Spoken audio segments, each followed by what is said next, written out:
Hey everyone, this is Dice on Ice. My name is Megan, and I am one half of this channel. And tonight, uh, we are going to be playing another rendition of my Title Unknown game. This is a brand new group, and this is their first session into it. And so, yeah, we're just going to get right into it. It's a very interesting game, a very different game. These people have come in with basically nothing, and so we're just going to go from there. Okay.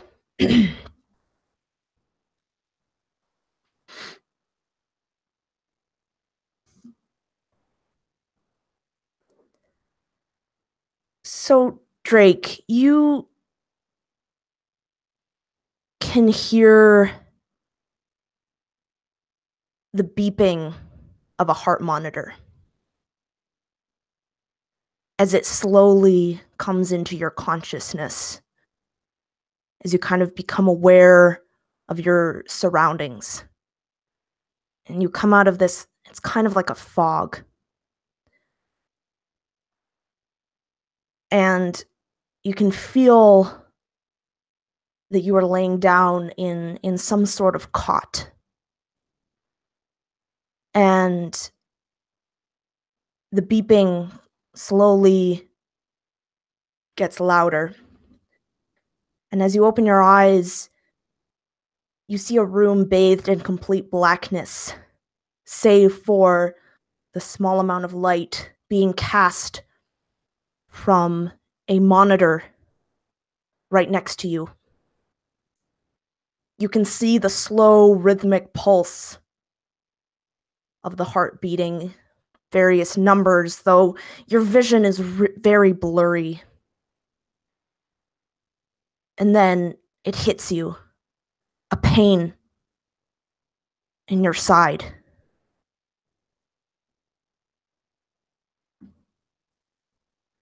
What's going through your mind? I think it would be at first, like you said, it would be a little foggy, and I would, kind of maybe reach up and just kind of wipe my eyes and, blink a whole bunch, trying to get a little bit clearer view. But seeing that it's all black and seeing that there's nothing really kind of illuminating this room except for the heart monitor and the lights there, I think I would attempt to sit up from whatever I was on, and as I do that, I imagine this like pain in my side where I'm like, ah, and just kind of looking at, if I look down on my side, do I see anything? Is there enough light to see anything, or is it just, do I feel anything? Because I'd put my hand there. Yeah, so if you put your hand there, it feels tender, but there's no wetness from blood. There's no gash feeling. You are wearing what can only be described as like hospital scrubs, like that very coarse, almost canvasy feeling.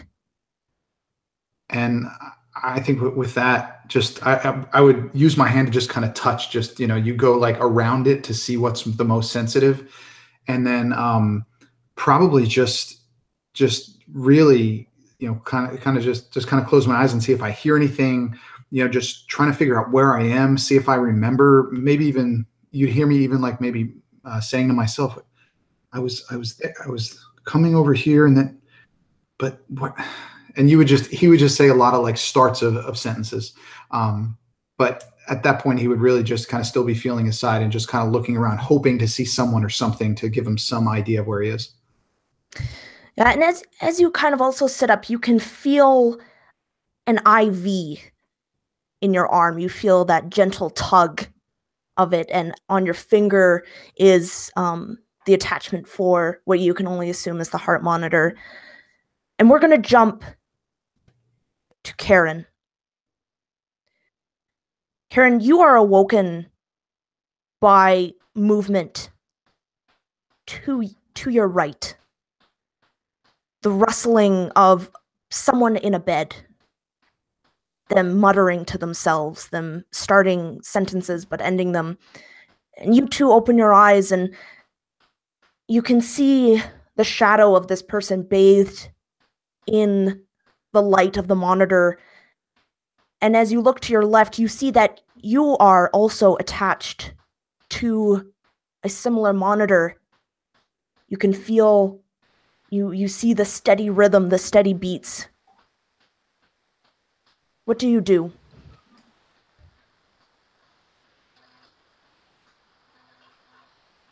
So I look down at myself, uh, kind of trying to reorient myself, but where I'm at, kind of settle the panic that I'm probably feeling at this point.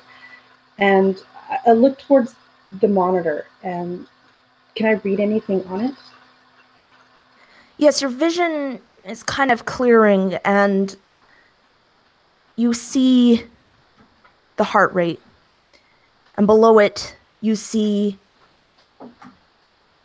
tumor size, 0.0 centimeters.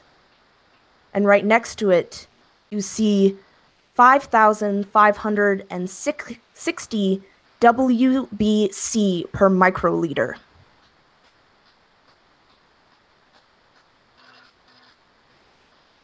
And this person to my right, are they like? Can I reach up and touch them? Are they that close, or are they far? Yes, the bed is about. The bed is about, I'd say, 2 or 2.5 feet from your own bed.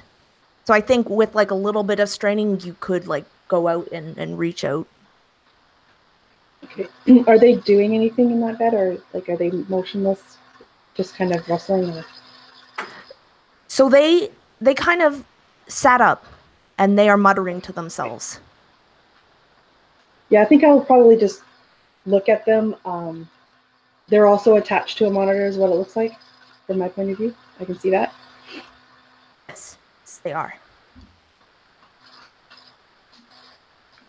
I would say, hey, you over there.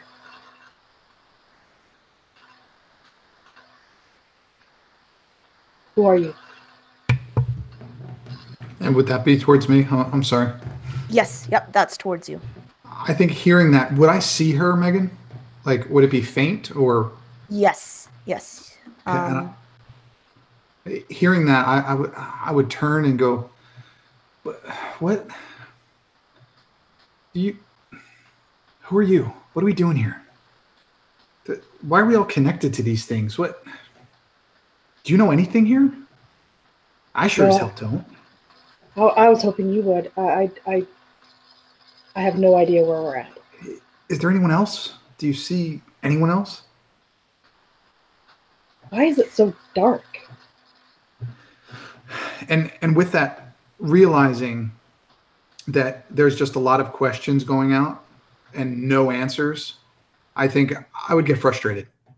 And just be like, and I would just kind of say to myself, enough questions, work the problem, work the problem. Just, if you don't have answers, just shut up. I'll figure it out. And then I would just kind of go back to pulling the piece off of my finger, even trying to pull out the IV. Yeah, and you do so, and as soon as you pull off kind of the heart monitor on your finger, you hear it flatline. So it was obviously attached to you. And we're going to quickly jump to Lloyd. Lloyd, you can you wake up to the hearing of people talking, and you find yourself laying in a very awkward position on the floor. And so these voices are kind of coming just a bit above you as you kind of come to. I guess I would like squint, like shut my eyes really tight and like try and shake the cobwebs from my head, and actually just like listen for a moment to see if I can like understand what's happening from those people talking. And I guess they're talking about the problem, working the problem. It's all very confusing. I think he would remain motionless and wait to see what they did. And so while you're waiting, Taylor, You also hear the voices kind of talking, but they seem very far away. And you find yourself kind of slumped against a wall in a sitting position. Your head was down, but now you two kind of gain consciousness and are kind of waking up to this noise. And then you suddenly hear the person flatline, or what you perceive as a flatline noise. There's confusion to begin with, and this kind of mental checklist of like head, shoulders, knees, and toes. Kind of like, are my hands working? Can I move? And I kind of try and stand up, and I hear this flat line, and instinctively I start moving towards it. Can I see? Is it still dark? It is completely black, and as you stand, you feel fine. No pain, no nothing. And as you are kind of walking towards, the only light in this room is cast by these two monitors. And you kind of trip over someone. Lloyd, you feel a leg kind of run into you as they kind of like stumble over your body. Oh, for fuck's sake. Oh. And I think he would like What? Push up against the leg. What the? Get off me! What are you on the floor? What? Who? And I think he would like back up and away and like try and come to standing as quickly as he can. Who's there?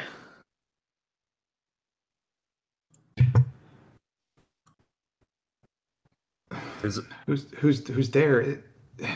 So what do we have? 3, 4? I hear multiple voices. If you're here, say "I" or something. Just let people know where you are. Make a noise. Did I just hear 1? 1. Anybody else? I'm over here. Okay, so that's 2. Yeah, me too. 3. I'm 4. So we have us 4. Is there anyone else here? And you would almost see him, even though it's dark and he can't say. You would actually see him doing this, just like turning around in the dark. It's like, okay, 4. Can all of you come to my voice? Come over here. I can't if there's no more people on the floor. I can't help you with that. Try to get off the floor if you're on the floor. Maybe take your time. Don't trip over anything else. We don't know what's down there. Just come to my voice. And I would just keep saying things so that they knew where I was. And I'm sure as they got closer, they would see the machines and everything like that. Are Karen and I the only ones that are connected to machines? Or is Yes. everybody? Okay. No, you two are the only ones. And also the only ones in a bed. Oh, nice. So I'm going to try to sit up slowly. I'm a little more cautious. I don't know what's wrong with me, why I would be here and in a bed chained to this monitor. So I'm going to kind of take it slow. Having no like recollection. Sorry, go ahead. Go ahead. Like having no recollection of why I'm on the floor or what I'm doing in this room, I think like I would pat myself down and see if there's anything in my pockets before I head off into the darkness with these strangers. You would be careful like that. Yeah, and you would find in your pocket is a port for an IV.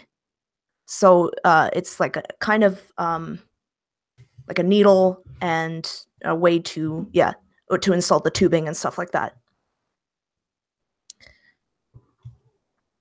And Karen, once you kind of sit up, there's a pain that kind of feels like electricity going through your leg. Right from the knee up to the hip. And you kind of wince in pain at this. Yeah, I kind of cry out in pain. I'll touch the area. Like, do I feel anything like physically sticking out of it, or is it just all internal kind of pain? Yeah, it seems to be all internal. Again, there's no wetness from blood. It feels pretty uniform. No scrapes, no bruises, or I guess you can't see bruises, but yeah, no lacerations or anything like that. Have I got clothes on? Yes, you seem to have a pair of scrubs on. Now, hearing her yelp, kind of in pain, I was like, hold on. Do you have Megan, is it my left or my right side? Does it matter?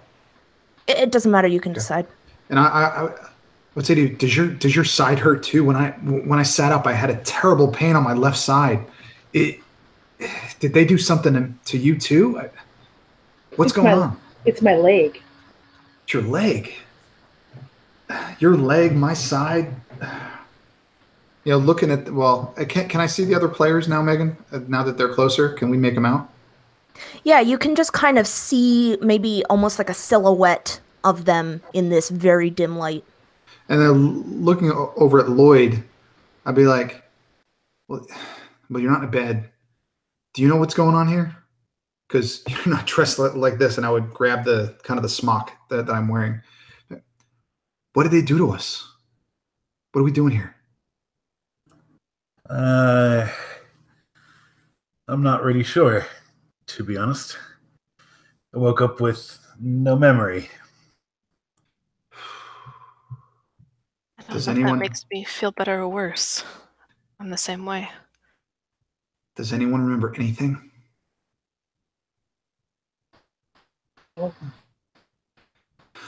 And you would hear a very audible sigh. Just, shit. Okay. And if I hadn't pulled the IV all the way out at that point, it would have been out at this point, and I would kind of gingerly swing my legs off the bed and see if I could stand up. Would I be able to, Megan? Yes, yeah. You would be able to stand up. The pain in your side has become more manageable. Okay.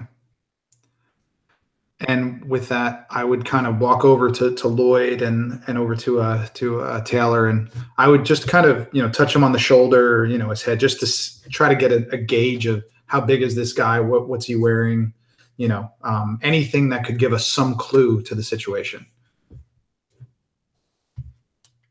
I don't know if they'd react at all. Oh, hands off! No touching. No. Like bats you with, like, whoa. Not trying to touch you. I'm trying to figure out who you people are. Yeah, obviously, well, aim a little better next time. Well, obviously, sorry, I didn't ask for consent in a dark room where we all have fucking amnesia. I apologize that I'm not working on consent. And obviously, in the most sarcastic, misogynistic way possible. That is how I mean it. And I think with that, he would. Is there anything on the floor, Megan? Can we feel anything on the floor? Like, do I have bare feet? I'm assuming. Yes. Okay. It feels very cold, but very, very smooth, like linoleum. But very smooth. Maybe a bit of dust and grit that your feet kind of pick up. Okay. That's it. I think I wouldn't really. I would just keep trying to feel my way around. I wouldn't do much else. Just try to keep my face towards all the people that I hear, just in case they're going to try something. So are you moving like away from them, or are you staying in the vicinity of them? I'm staying between the two beds because that's where I'm assuming that everybody's standing.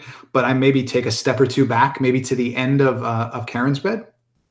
Just kind of, squinting, waiting for your eyes to adjust, trying to see a little bit more. And I would assume that as we waited longer and longer, eyes would adjust more and more. But just like I said, just trying to take everything, just observe the whole situation and try to come up with a plan.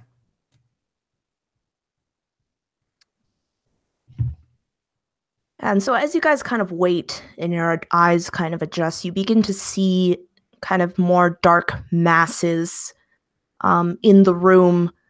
You see what looks to be a counter, a weird kind of blobby-looking thing in the corner. It doesn't seem to be moving. And you see a box at the other end of the room. Taylor, you would know this as kind of beside the place where you woke up.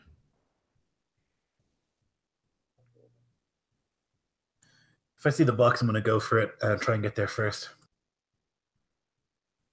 Yeah, you go for the box, and it's kind of like this metal box that's attached to the wall with kind of a hollow, or one side is gone, and it's kind of hollow on the inside. Do you reach in?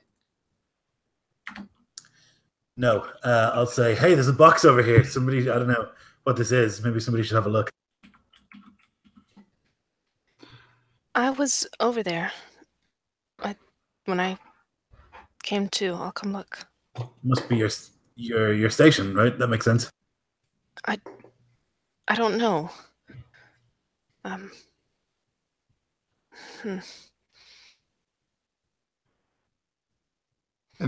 Yeah, I'll go over and maybe start feeling around, see what I can like touch inside the box.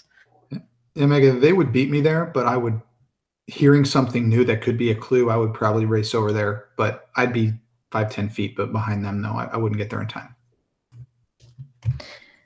Yeah, and Taylor, as you kind of reach into the box, you feel like a lever or a switch of some sort. It feels like there's a big switch. Do I pull it? Do we want to see if it turns the lights on? Is this the breaker switch, maybe? Yeah, go for it, I'll say, and take like 2 steps back. In a box? A breaker switch in a box? I mean, sometimes you keep the power switches shielded. I would have no recollection, so I think same thing. I'd take a couple steps back. Yeah, I'll try and switch it. I don't know if that's athletics or if I need to roll anything. No, it turns on fairly easily. And you kind of hear, when like a generator starts to work, it, kind of starts slowly, and then it goes faster and faster and faster, and you hear this gentle whirring. You start to feel the heat coming in from somewhere, warming this place back up, and the lights turn on one by one until the whole room is lit.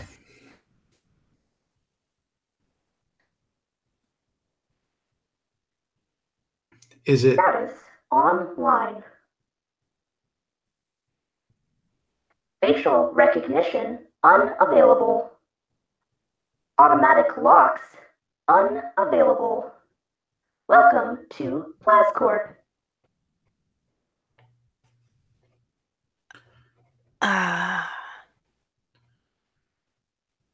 What was that? Wait, did she say Plascorp? Plascorp, yeah.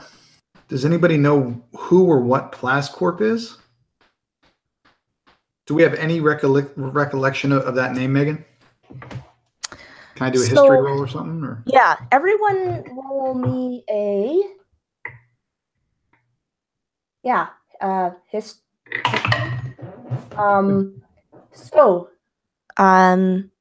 Drake, you have a +3 to history. I got a critical fail. Oh, okay. Lloyd, you get a +2 to history, and Taylor, you get a +2, and Karen, you get a +3.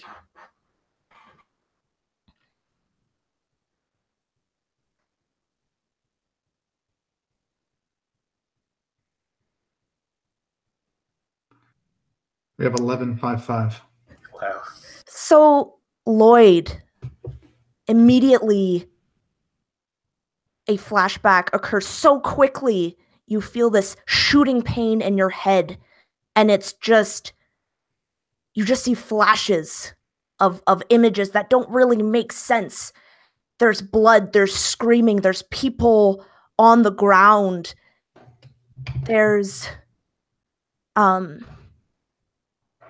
sirens, there's gunfire, and all these things are just kind of coming in succession and also blending together at the same time. And then as quickly as they were there, everything goes black again in your mind. I think he would start thinking about it. Plascorp. And then he would his eyes would close, and he would bring his hand up and pinch the bridge of his nose as he gets this sort of piercing pain in his head. Doesn't ring a bell. Can I make an insight roll? Sure. I guess I need to do deception. Yeah. Yeah. You have a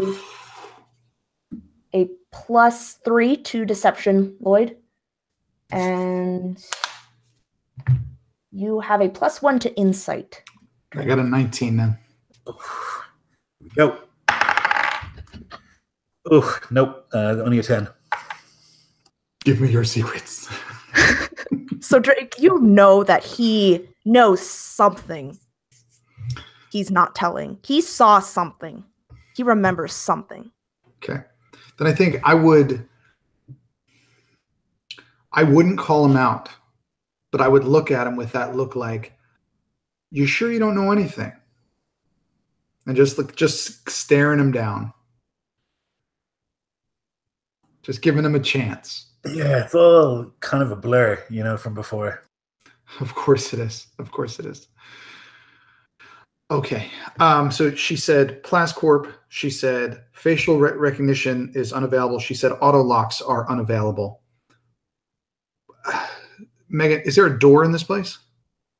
Yes. You see that kind of directly to your left from where this box was is a door with a kind of like a monitor kind of right beside it. You can see that there is a black line that goes from the floor up in kind of an arc that's about 6 feet up, and it kind of circles around and it goes back down. And right underneath the monitor, you see a body.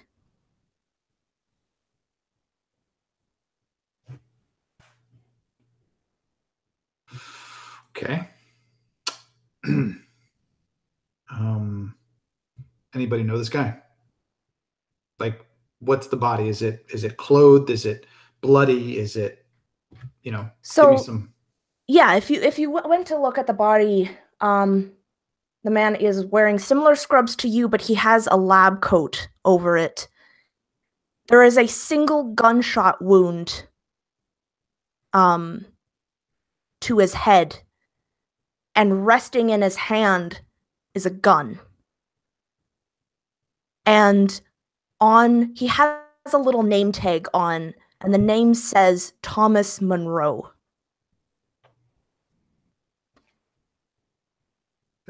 I would look at everybody else like, what do you want to do here? Just kind of wide-eyed, there's a dead guy over here. Yeah. Holy shit, I'll say, and approach and squat down. And look, oh Jesus, fuck. Thomas.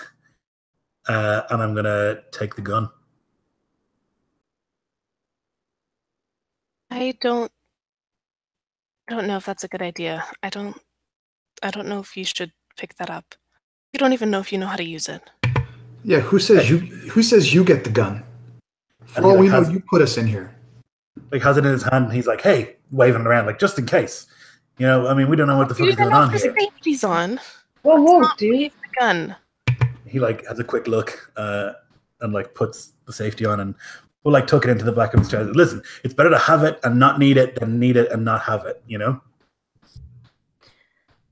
And Taylor, upon seeing this gun, you feel really attached to it. Like you feel like you would be the one to carry a gun.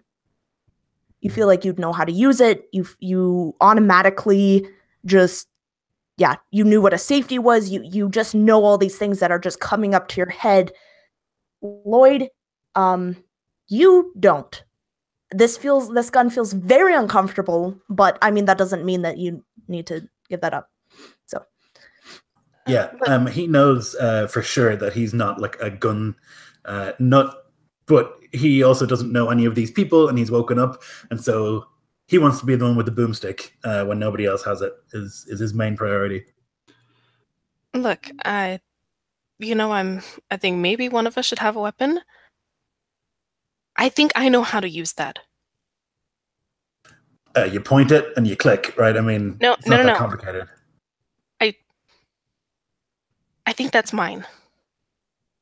Okay, then why does this dead guy have it? I don't know. I don't even know my name. Uh-huh. But, you didn't even know to check the safety. Do we want to have a vote? Do you want to have a vote? You can vote if you want. I'm holding the gun and I'm not giving it to you. How big is Lloyd's character? Yeah, I have that question too. How about same proportions? Because I'm as I'm just about to. But I'll bum rush his ass. Come on, Taylor. If Drake's character does it, then I would go as well. Absolutely. So Lloyd's character, upon looking at him, he is quite elderly, like balding. Osteoporosis, baby. He's kind of balding, graying a little bit. He has kind of a beard, a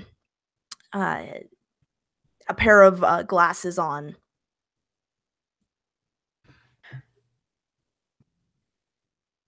Go ahead. No offense, but really, I don't think it should be you. Well, for voting, I definitely think Gramps should not have the gun. Yeah, come on, dude. You could die any second. Look at you. What happens if you lose your glasses? Are we done with the jokes? Because I'm the one holding the gun. I want to make that clear again. Oh, does that? I bet that makes you feel 20 years younger, doesn't it? Okay, no, we're not going to antagonize anybody, but let's be rational about this.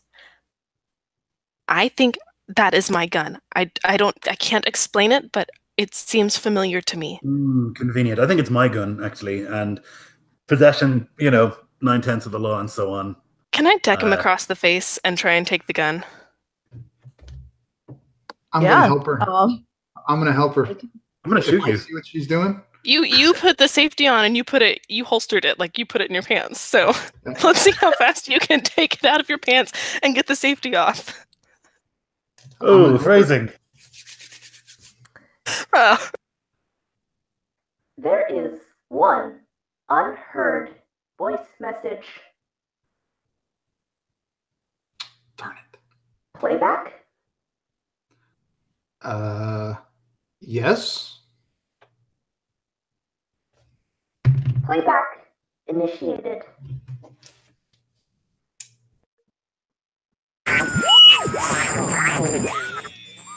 $5:30 p.m. on Tuesday, October 20th, 2018. Thomas Monroe, enter number 56. Oh, forget it.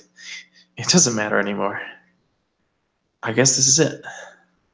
The final experiments. If this tape is found, I want my mother, Elaine, to know that her son gave his life for something far beyond the scope of any one life. My death will surely aid in bringing a change to humanity, to the world.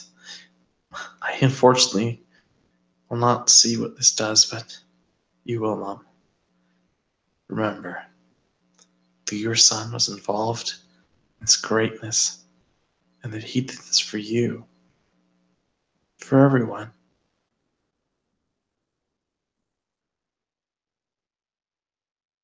Playback ended.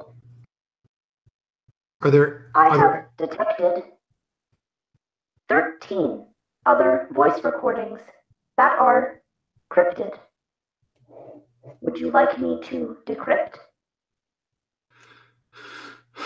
guys? Okay? Are we trying to figure out? Are we just trying to get out of here? Because we haven't established anything. We're not some, detectives here trying to figure shit out. We're all just trying to get out of here, right? Do we all agree on that? Yes, let's get out of here. What's Yeah, this guy talking about?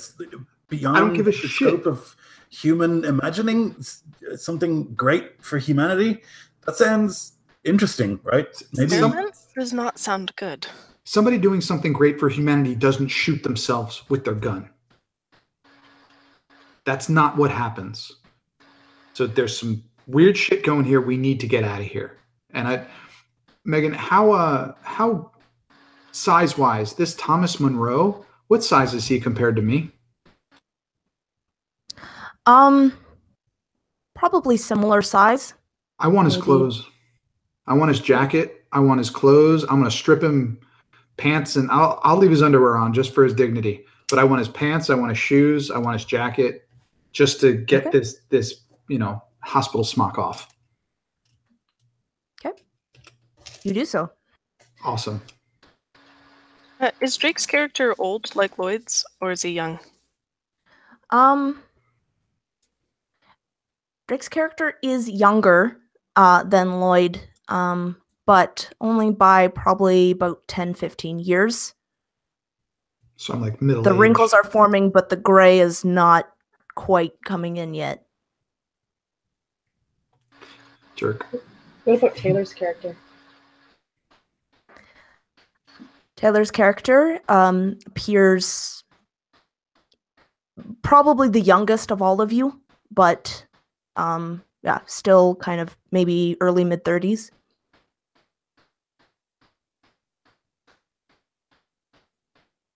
Are they wearing this, like Lloyd's character and Taylor's character, are they wearing the same scrubs that Drake and I are wearing? No, you guys are wearing like hospital smocks kind of thing, like this coarse thing, and Lloyd and Taylor are wearing the same thing that Thomas Monroe was, which are these like scrubs, so like the shirt and the pants.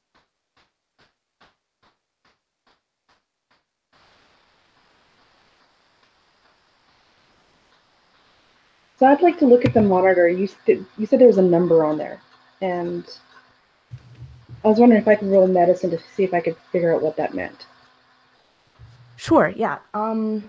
Roll your medicine is a +6. Oh, goodness. So that's a 15. Yeah, so you know that obviously tumor size is pretty self-explanatory.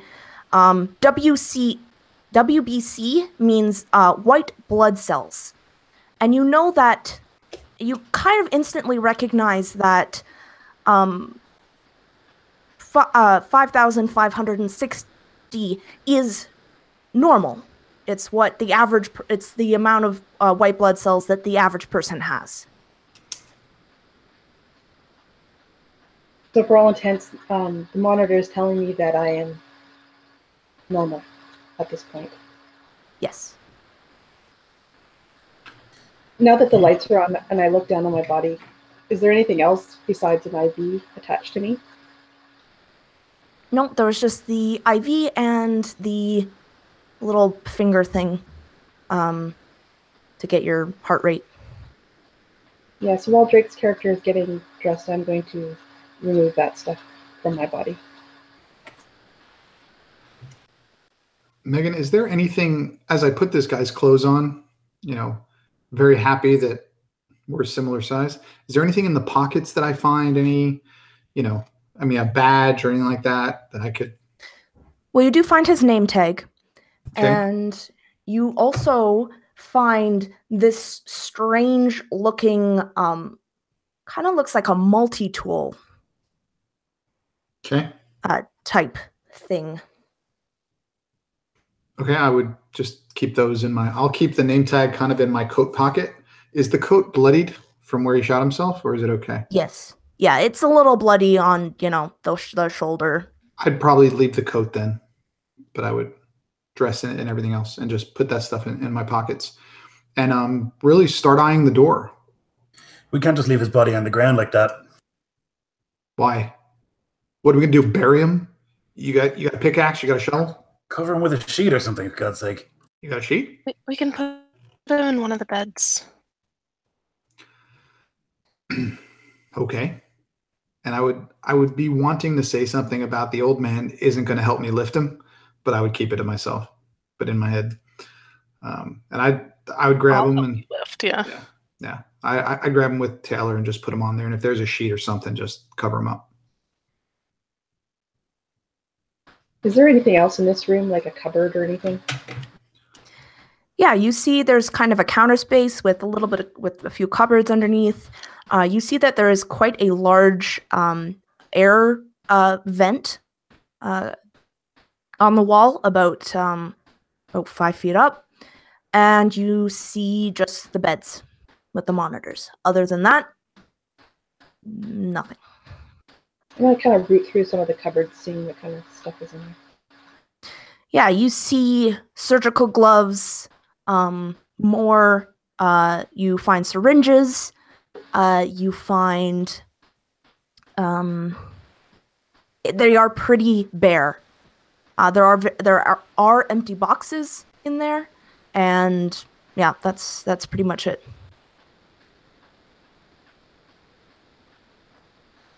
No lab coats or anything? Yes, you do find maybe a couple of lab coats and a couple of like the hospital smocks that you had on as well. I'd like to take a lab coat and put it on over top of my hospital gown. Sure. And, Hey, computer. Can you start decrypting those messages? Affirmative. why? Didn't we just say we were getting out of here? Does it matter about the messages? Can she play them wherever we are? I mean, I'm interested. What if there was some sort of huge breakthrough, something that could change our lives? if it was a huge breakthrough that could change our lives, why would he be sitting there having a self-inflicted gunshot wound? How do we know it's self-inflicted? Megan, is that how it looked? I thought that's how you described it. For all intents and purposes, yes, it does appear as though it was self-inflicted.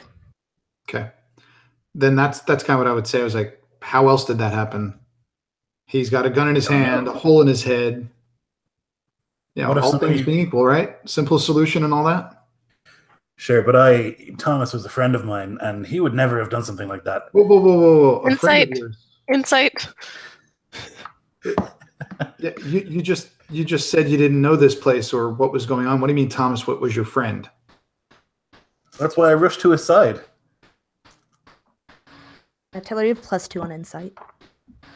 Go for it, Taylor. No, I can't roll for shit tonight. That's a 5 total. Well, I don't believe him anyway because of the first time that he lied.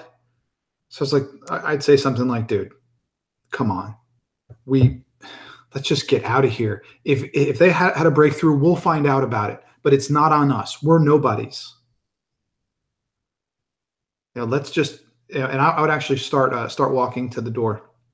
We're not nobodies. We're the only people who are in this room when something weird has happened. I mean, you're not curious as to what they did to you? You woke up in that bed. Sure, but I'd rather figure out after I'm safe, because I don't know where the hell we are, what the hell we're doing. Right? I mean, everybody else. I mean, do you agree? Do you want to stay here and solve the mystery, or do you want to get the hell out of here? I think I'm with him. I think let's get out of here. I'd kind of like to know where here is, though.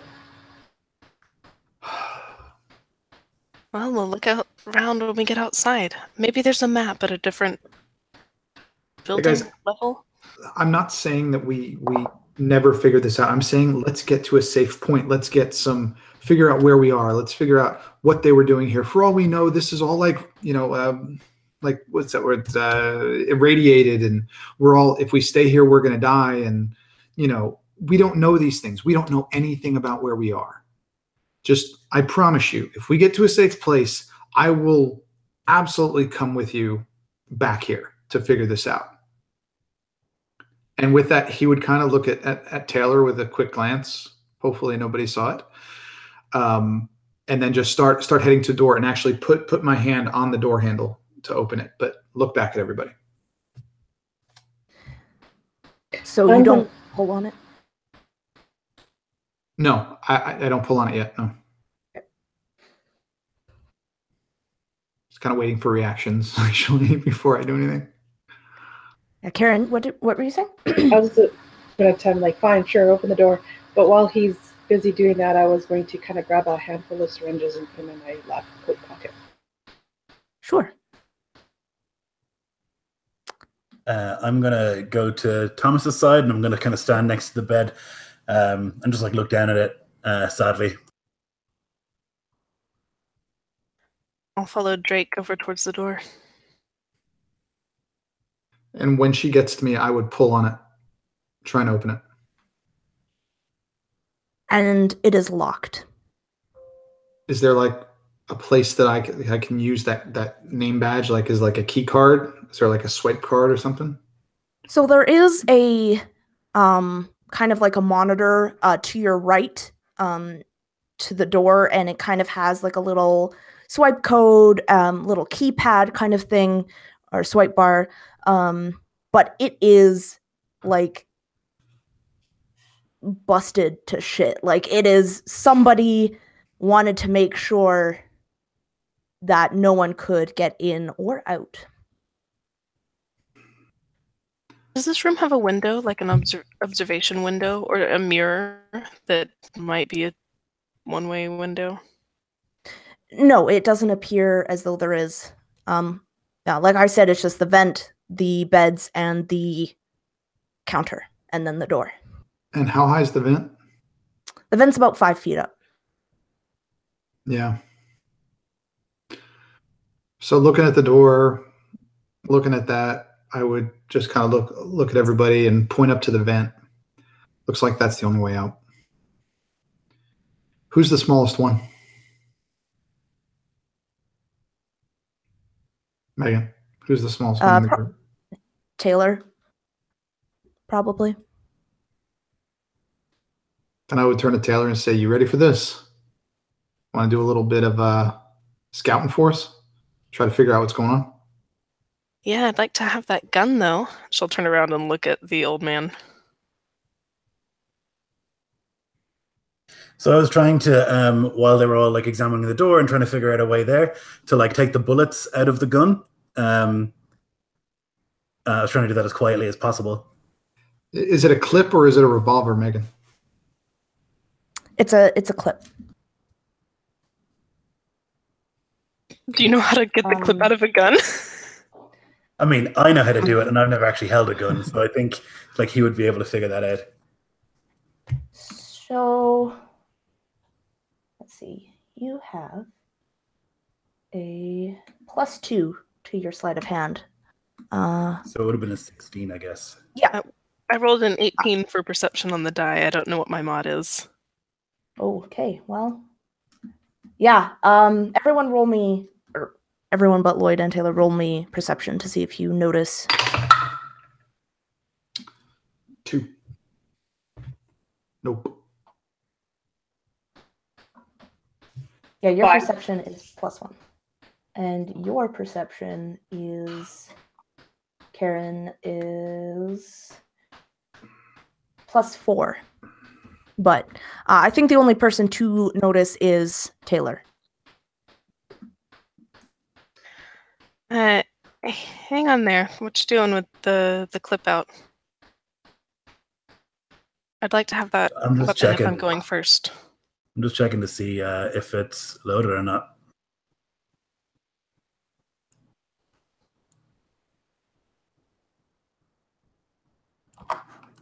And you've mentioned you'd like to have it a few times, but I'm going to hold on to it.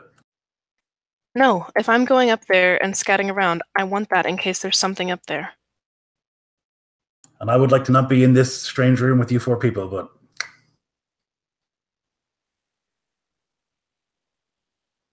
I'm gonna take the safety off the gun.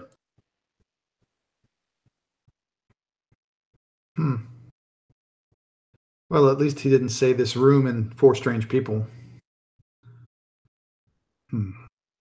I think forget about the damn gun. Don't do anything. Just look. See if you can get out to the other side of the door and open it from the other side. There's got to be a vent over there. It can't be that far. We're talking about what, 20 feet? But you're the smallest one that's going to fit. Or you're the only one that's going to fit. So just go up, and I would kind of offer her to like stand on my shoulders or and see if she could get up there and pull the grate off and jump up.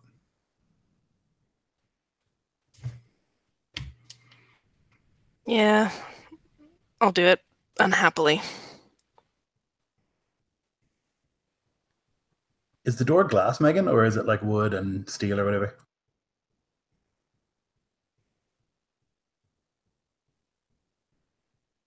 You're muted, Megan. Yeah, I can't hear you.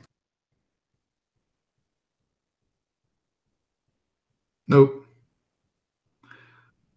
Now you're muted.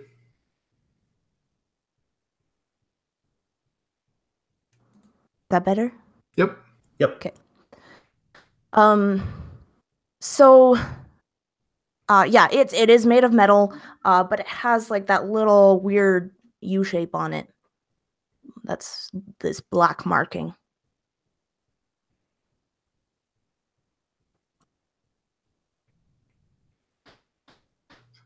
Okay. Taylor, you gonna hop up there or what? Or go ahead, Karen. Sorry. I'd like to look at the black marking. Like, is it flush with the door, or is it raised from the door? Yeah, it's a bit raised from the door. It looks as though maybe someone was trying to get in from the other side, but didn't quite all the way get through. Kind of like they were trying to, what's the word, like, I can't even think of the word, but when they use the torch to try to... Yeah, like a blowtorch. Yeah.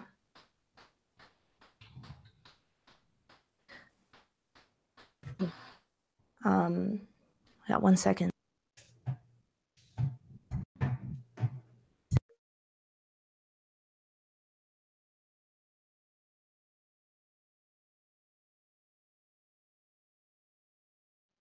Okay, so to acrobatics, you have a +1.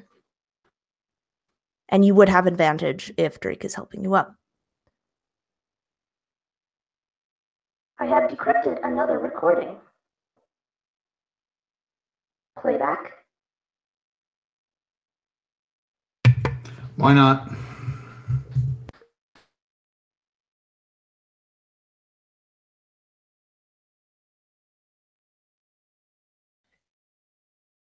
I think you have to say yes. I just said why not.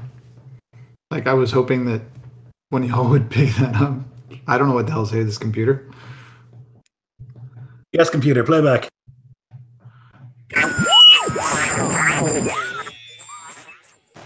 Dr. Pierre Javal, Audio Journal. October 20th, 2018. They're all dead. We've run out of test subjects. There's no one else to test it on. Shut the fuck up, Greg. I'm recording this. You see, the beasts are free. You know, if you just listen closely, you can hear Plascorp cutting through the door. They're coming to take it, to take what I have created, to my life's work, to what I've put all of my blood, sweat, and tears into. They're trying to take credit. They're trying to destroy everything. But this has to work. It's definitely going to work. There is no question it will. Get in the goddamn chairs. Because I, Dr. Pierre Chaval, I shall be remembered in history as the man who beat cancer. Not the company, not you, no one. It was me, my genius. It was all me. And history will know the truth.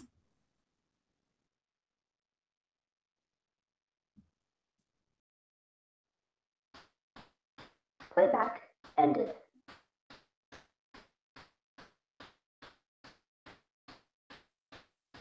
So, as that message at the very end there, I kind of look at my leg that was hurting, and do I actually see anything weird at this point?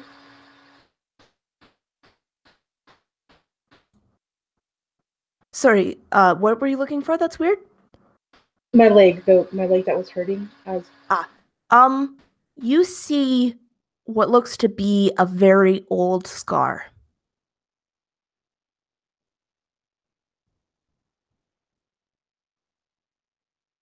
About how long in the length?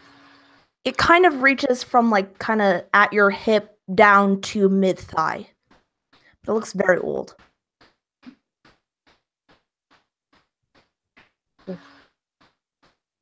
And Taylor, you do well, there is the a grate kind of blocking the vent.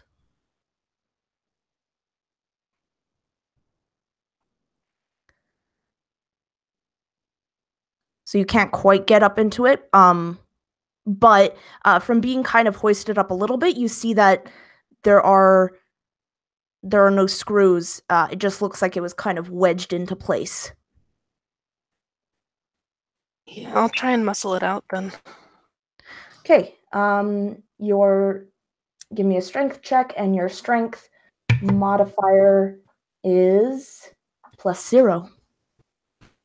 Hey, Megan, can we roll a history to see if we know who that guy is?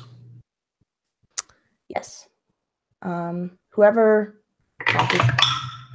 I give you your. You need to switch your dice out, Taylor. Yeah, Taylor, you feel it kind of groan a little bit, kind of coming off, but you can't quite get that great of a grip, but you know that it can come off. And so, yeah, all of you would recognize that name and have some rather negative feelings towards that name. Why? Like, we would just have the feelings, we wouldn't know why? Yeah, you just, like, this emotion would just, this, like, sense of recognition, and maybe kind of a silhouette begins to form, but it quickly dies, and with the silhouette just comes this rushing emotion of anger.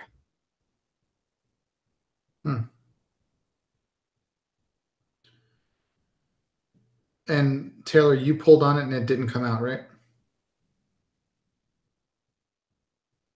Correct. So I'd go there and just kind of pulling on it and go, I don't know if I can't get a good grip on it or if I'm just at a bad angle. I can't get it out. It looks like it ought to come. There's no screws. And with the emotions that hearing that just made it feel, I would just kind of look up, just come on, just grab the thing again. We don't have time for this shit, or I'll just do it myself. Just pull it again. And with a different die, I will attempt to pull it again. Nope. I would be super frustrated at this point and see if I can move the other bed over there and try to pull it out myself. And just like hang on it, all my body weight type of a deal. What's my plus on strength?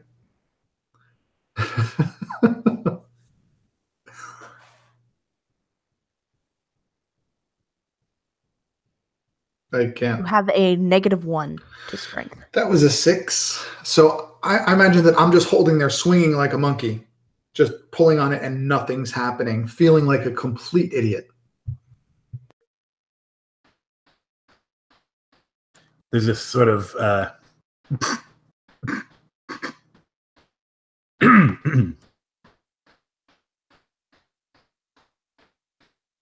I'd say, hey, let me try. Yeah. I think I loosened it for you.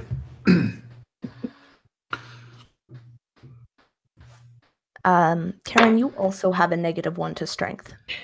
Yeah, I rolled a 2, so that's one. Let the old man try. No one Come on, else can do Gramps. it. Come on, let the old man try. There's definitely no other way out of this room, right? That we can see. Like, not an obvious one. Not an obvious one, no. Okay. All right. I'll go over and yank on it and see if I can do anything. Yeah. You have a +0. Stronger than you, nerds. That's a 7. Okay, wait. Is anyone helping him? But yes, I'm going to help Give him. him advantage? I'm going to grab onto his legs. As he's dangling, I'm going to hold onto his legs and add my weight to it.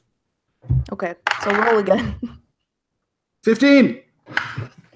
So, with your combined strength, you can hear like metal on metal just screeching, this horrible noise, but at last, this sense of just like release comes as I can imagine you both kind of like fly back, kind of gotten this grate off,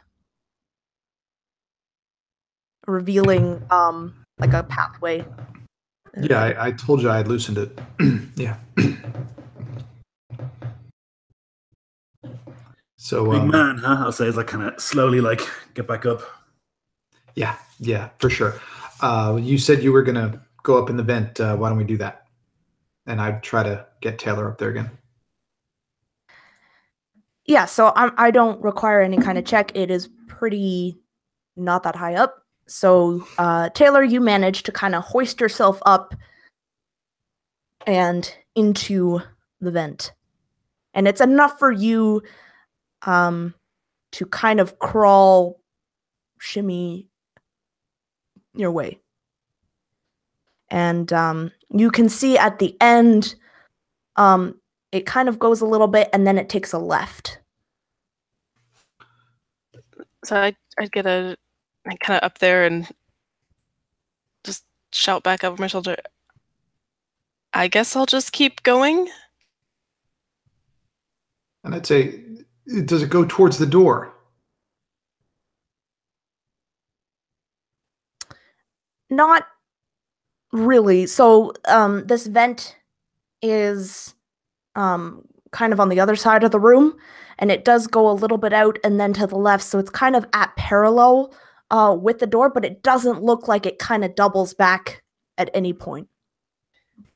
Not that I can tell, but I'm not very far in. Just, what do you guys think? I mean, we got to send her, right? We got to send her further in, figure out what's going on. Yeah, what else can we do? What about you, Karen? Do you have any ideas? No, at this point, no. I mean, you tried the door, right? Yeah, I tried the door. It was locked. Wait. The panel, is it totally smashed, Megan, that panel at the door? Or is it like potentially salvageable? Yes, it is potentially. It looks like it might be. It's kind of like flickering a little bit. It is like smashed to shit. But Karen. Sorry. Yeah, Karen, you kind of look at this, and you think that you could maybe fix it, but you need some sort of tools to be able to fix it. Yeah, so I kind of like, I go up to the panel, I'm like, I think I can fix this. But wait, we were just looking at the panel. We just put our... Never mind. Just... I was getting dressed, dude. Anyway, but kind of need, like my thingamajig and a screwdriver and, a whatchamacallit, I don't know what these words are, but these little tools. Have you seen them around? Like, I didn't see any in the cupboards or anything, but if you can look for me, find something, and maybe I can get this panel done. And then I kind of ignore them, and I'm going to try and tinker and investigate this panel. Taylor, as you're kind of going through this vent, it was a kind of a strange scent at first, barely even noticeable. You're not really sure what it was, but as you're crawling through the vent, the smell slowly gets stronger and stronger. And you realize what it is. It's rot.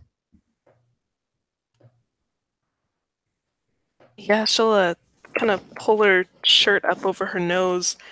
And is it light at all? Do I have any way to see, or am I just crawling in the dark? You are crawling. So there was the light behind you from the room, and as you kind of turn the corner and look down, there is a light at the end of this hall, of this vent. But in between is rather dark. She'll she's curious about this light, and she doesn't know if they can hear, but she calls back, I see something up ahead, and it smells like something died. And then keep crawling.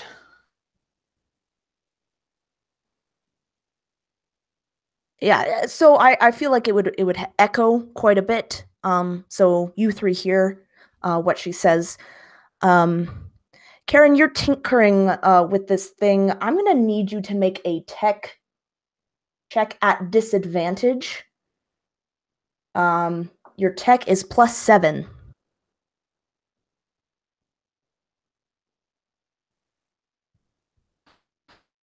I would have a 13 then, which is too bad because I rolled a 20 on the other die.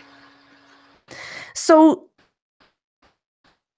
you know definitely 100% that you can fix it just with your own two hands and maybe a bit of, jerry-rigging from some of the syringes you have and some of the tubing and stuff. But it would take about 2 hours, give or take, for you to be able to fix it in that manner. At this point, then I'll turn around and look at the two guys who are here, and I'll say, yeah, I could fix this. It'll take me a long time, unless, have you guys found anything I could potentially use? Any tools in these drawers or anything? Wasn't aware we were supposed to be looking. I'll go and look. And I'd be up there. Megan, did we hear Taylor say that when she yelled back? Yes. And I'd kind of get closer to the vent and say, we might be able to fix the door, but it's going to take a few hours. You want to go a little bit further or come back and wait on this door? What do you want to do?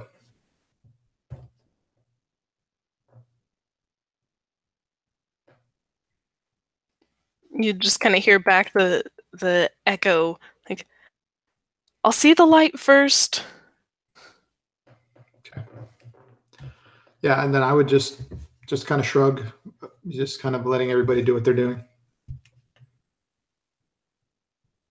I like go and look in drawers and stuff and like whatever else. See if I can find anything. Yeah, roll me investigation. Ooh, 18 on the die. And you have a +2. Ooh. So, yeah, you find maybe you find a scalpel. You find more surgical tubing, but no tools. Okay. And Drake, your mind goes fuzzy for a second, and you get this horrible, horrible headache.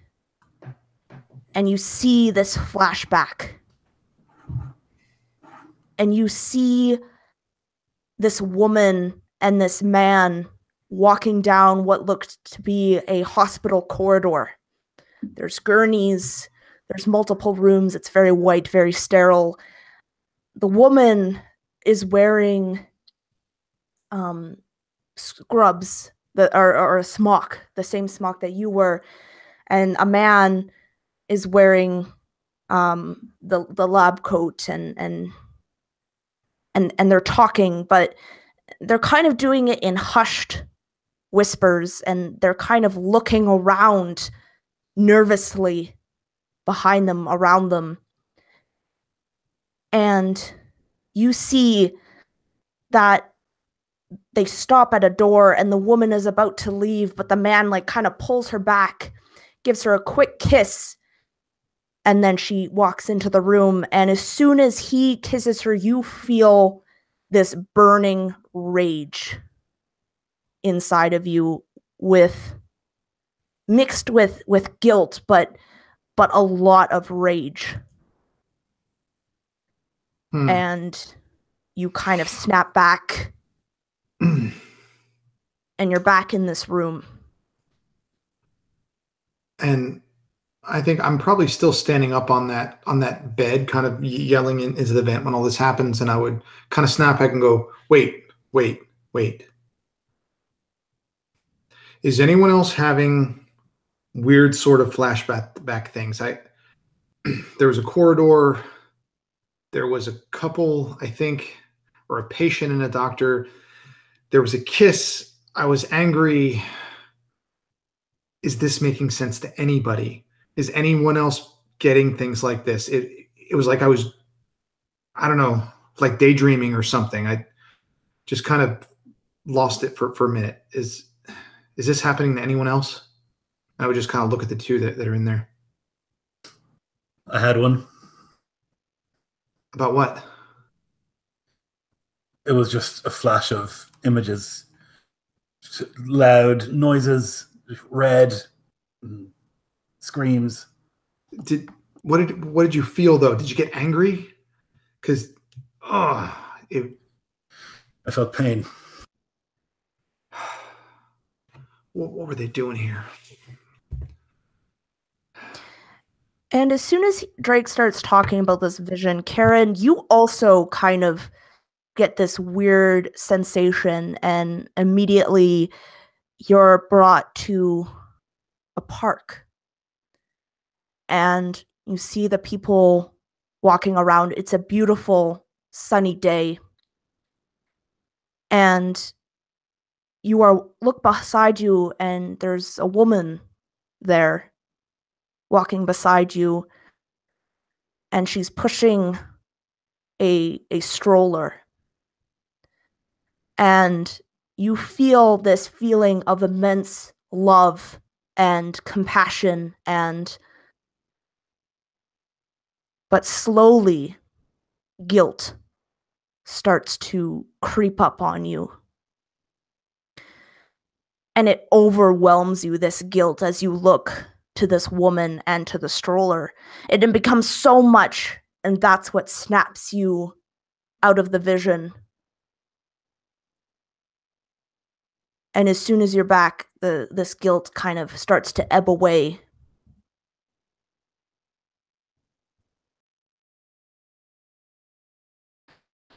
I think my character would totally kind of moaned aloud as the visions were happening and the guilt was overtaking him, and he'd stop in whatever he was doing and just kind of, put his hands on the ground and just kind of close his eyes and hang his head and just kind of let the feelings kind of pass.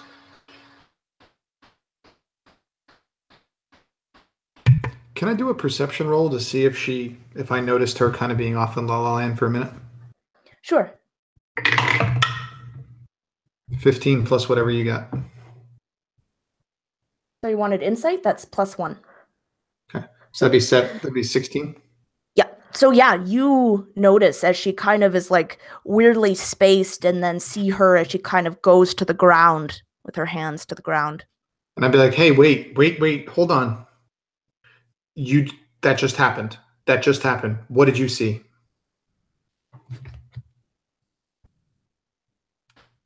It's none of your concern. We're trying to figure out what's going on. None of us can remember anything. It is my concern. My wife and baby. How does that have anything to do with you? We don't know. We're just trying to figure it out. So everything we see, everything we figure out, we have to share with each other. How else are we going to figure it out? None of us are obviously that smart. Just leave me. I would just kind of throw my hands up in just frustration. Yeah. And we're going to quickly move to Taylor. You've reached the end of this vent, and you're now looking through the slats at this to see what's on the other side. And what you see is black tile floor, gaudy red wallpaper with gold accents on it, and this red plush furniture. And on the one side, you see a huge double door that looks like it's been bolted with a huge iron plank that is kind of secured to it. And on the other side, you see a reception desk. The papers on the desk are all just a mess everywhere. In fact, all over the room, you see brochures. And on the wall, behind the reception desk, says, "Welcome to PlasCorp."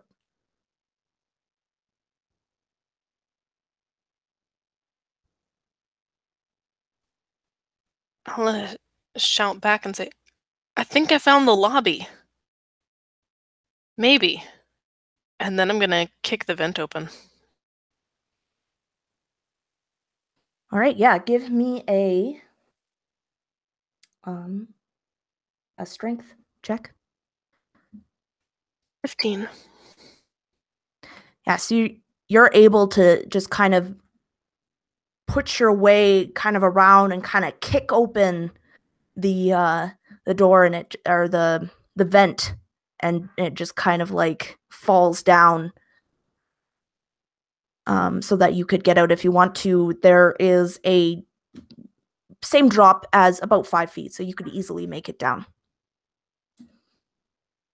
I'm gonna wait for just a minute and see if anybody responds to the noise. Yeah, and immediately you would hear the voice of the AI. It seems to be broadcasting everywhere. "I have decrypted another recording. Would you like to play back?" Go ahead.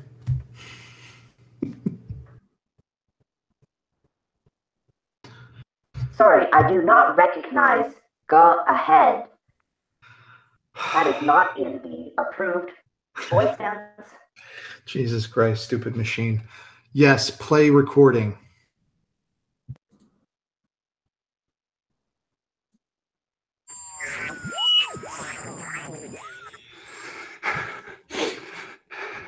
They've gotten out of their cages. Just goddamn smart. I don't know how many are dead. I got separated. I tried the exit, but they got it blocked off. Oh, shit. They're coming. Oh, fuck, they're coming. Oh, God, I can hear them. They're in the vent. Maybe I can... No. No! Stay away! Ah!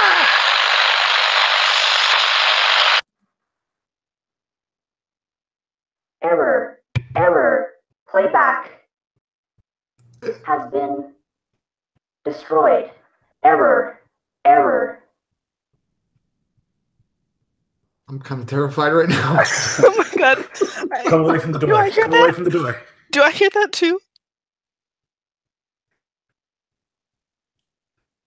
Yeah, Megan? Yes. Okay, if I hear that, I am turning around. I am booking it back as fast as I can. I'm not waiting to see anything. Like, you guys can just hear the boom, boom, boom, boom, boom, the like army crawl. Okay, I'm like for sure getting the gun. And I'm like, oh, God, the fucking gun! I'm like, trying to grab it as quick as I can.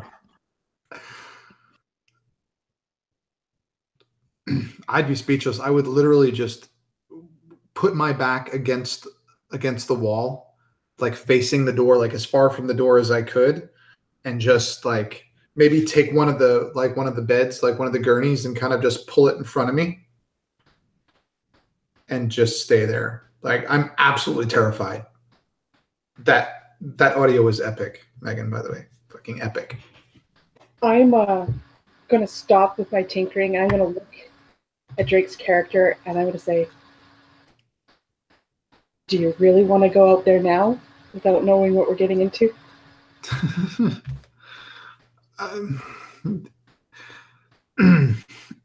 And he would just try to I just like try to compose myself and try to think about it logically. And there's nothing in here we can use to defend ourselves.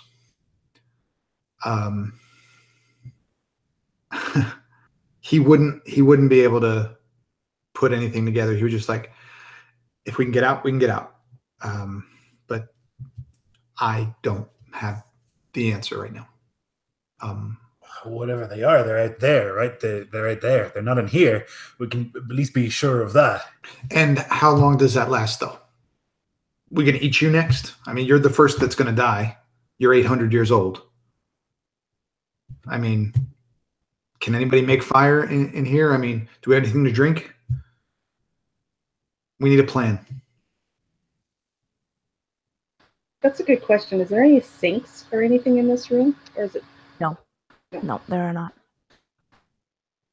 I'd imagine that like Taylor would be kind of coming through the vent now, like very loud. We could kind of hear her coming down.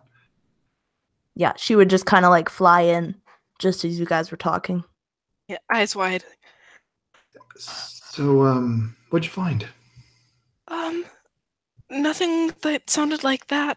Thank God.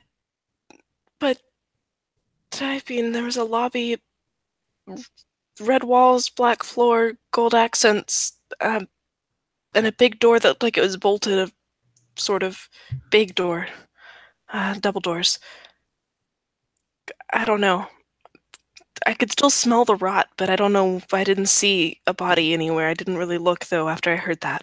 The rot? What do you mean the rot? It smelled like something died. Megan, would that be a scent we're familiar with? That any of us are familiar with? No? Not really, no. I mean, rot is rot. Yeah. But no.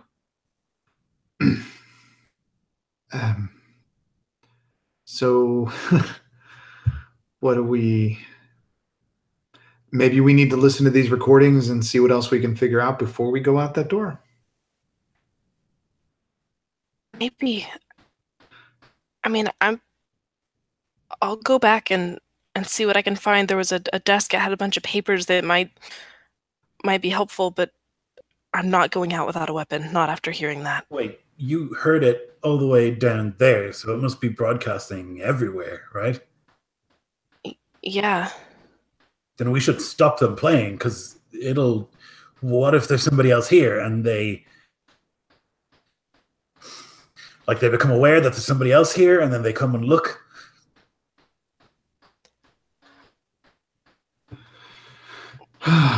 Would you rather be in the dark and just not know? I'd rather know what we're dealing with. I just need a minute. And I would literally just kind of lean my elbows on the bed and kind of put my head in my hands and go, okay. What do we work the problem? And I remember that there was that tool in my pocket, and I would give it to Karen, and I was just like, will this tool help you? I know you were looking for tools. Will this help you get that door fixed? And I grab it and say, that's exactly what I need. Okay. Wait. Maybe don't fix the door. I mean, well, if we fix it, we can open it and close it. We can lock it. If we can turn that panel back on, we control the door, right? maybe. I don't know. I don't have any ideas, guys. I don't know. This is getting a little bit much here. Does anybody know anything? Or are we not? What are we missing, guys? What are we missing? Somebody didn't just leave us here. There was a reason. What could that reason be? Because they couldn't get in. That's what I think too. Some sort of experiment, something went wrong, and the door was locked and broken, so we couldn't, whatever is out there couldn't get in here. Okay, so let's start from the top. I think you, and she points at Lloyd's character. She goes, I think you and I, maybe we work here. I mean, we're like in scrubs. Maybe we're medical staff, maybe something, I don't know. You two, maybe, I mean, they said something about cancer. Maybe you're here for treatment. Well, the leg that hurt when I woke up has a big gash on it, like an old scar where I've obviously had some sort of surgery. So I don't know, I'm grasping at straws here, but I was lying on a bed hooked to a monitor saying tumor 0. So, I mean, what's that all about? But guys, in the recording, the last one said the exit was blocked. Okay, if this is a big facility and they're doing scary research, there's only going to be one way in and one way out. He said the exit was blocked, right? So even if we get out of this room, if the exit's blocked, it's the same thing. I mean, they said they were in the vent, so it could come, whatever that thing is or that those things are, they can come through the vent. That's what the guy said. So it seems to me that either way, we're fucked. Yeah, what worries me more is that that poor fellow decided that whatever was trying to get in this room was bad enough that he would kill himself before he let them get him. How many bullets are in that gun? How many bullets are in the gun, Megan? I had a look earlier. Yeah, there's 5, and you know that it's a 6-chamber magazine. Well, if it comes to that, at least we know we have enough for all of us. But for now, we can't stay here. This is, we're sitting ducks. Something comes through that vent, we're done. We need to get out of here. Fix that damn door. I agree. I'm going to take the scalpel that I found and I'm going to put it on one of the beds and then say to Taylor's character, a weapon. Seriously? Seriously. I'll take it because it's better than nothing.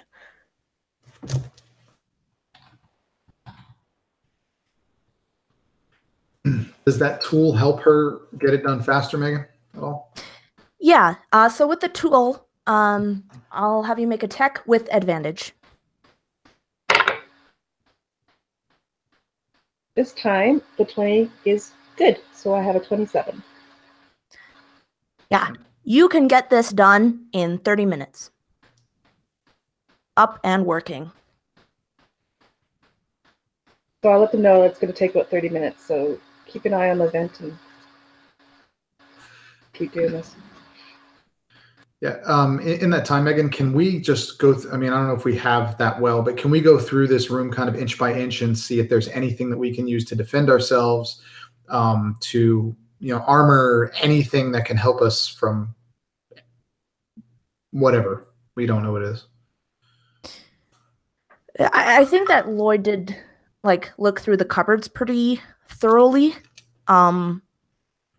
And there's really nothing else in this room. It is very empty. Okay. So, yeah, there's a few scalpels, I think, one scalpel and a few syringes. They're not full of anything, right? There's no drugs in there No. at any time? No. Because that could have been fun. Okay, I would think I would be kind of hovering. I would be kind of like the helicopter partner of this person trying to fix the door. Just okay, yeah, but you got to touch that, and don't forget to do the just being that really annoying person. Yeah, I completely ignore him. I'm in my own little world. Fixing this thing.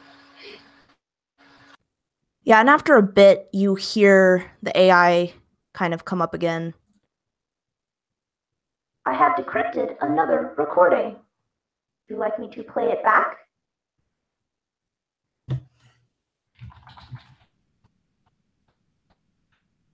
I would kind of Play look back over. locally.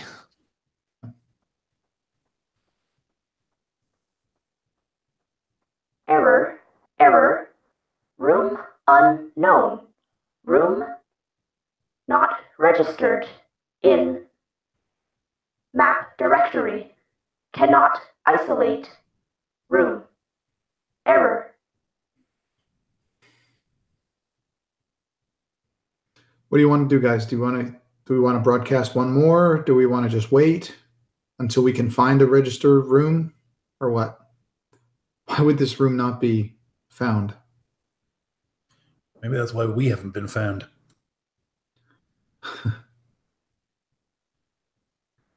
Seems like out of the frying pan and into the fire here. Oh, fuck it. Play it.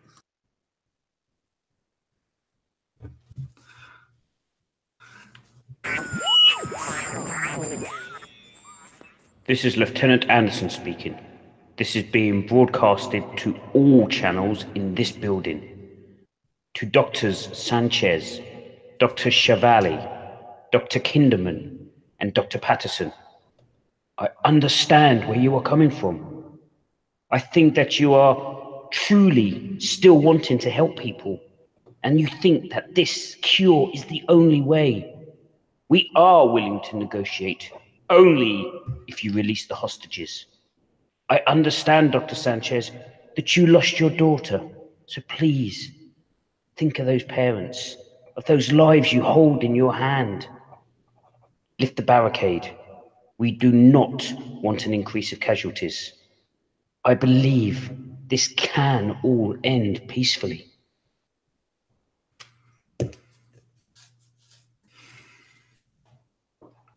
So there was a hostage situation? These fucking doctors and people held hostage? No, put it together, man.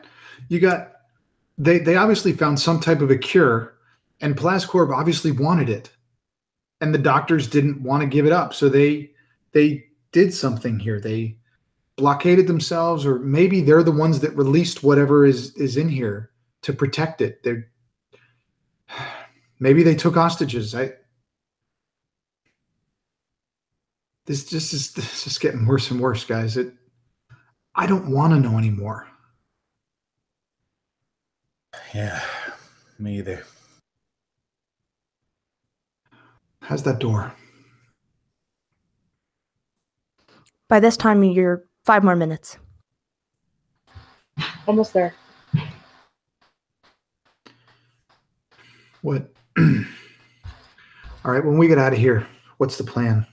Does anyone have any memory of this place? Plascorp, we know it's Plascorp. Is it a hospital? Is it... I mean, do we have any recollection of anything beyond... I don't think it's a hospital. The other room I saw, I don't think you'd ever find it in a hospital. It was gaudy, to say the least. So like a research facility? Like a testing place or something? That would be my guess. So we could, I mean, for all we know, we could step out of this door and there's something in that hallway and we're just done. Great. Well, it's either that or starve to death. At least starving to death is on our terms. Just like him. And he would point to the guy, to Thomas Monroe.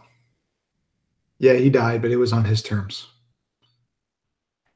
Well, if you want to be shot, got enough bullets. Yeah, we do. And I'll make sure that I help you out if that time comes.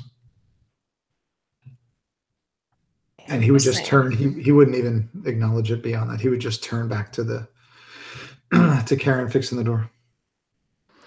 And by this time, Karen, the screen that had just been like blinking on and off, you finally put the right wires together, and it just kind of bursts to life, and you see just kind of the monitor just comes up and all the options available. There. That should work now. Do we want to open it?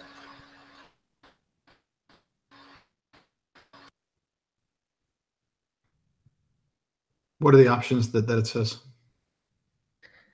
So it says that you can open the door, close the door, secure the door, or it says emergency shutdown.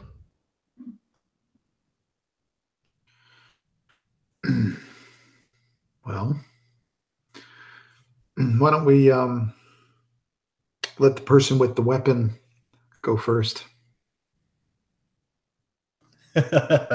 No way. Well, then give the weapon up. If No. you're going to be a coward, Let's all stand back and we can open the door. If something's out there, then I can shoot it. I don't want to be standing right there. well, that's what I mean. I'm talking about when we go out. You need to lead the way. When we go out, when we choose to get out, you have the only weapon that has any range.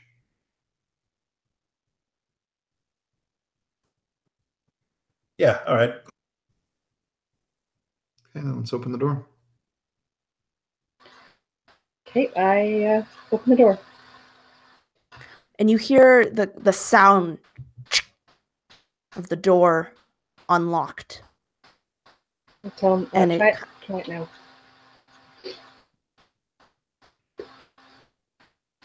Sorry, Megan, go ahead. No, yeah, it just unlocks.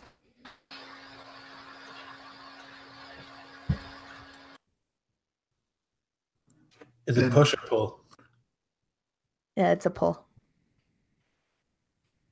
Okay, so I'm going to go to the door.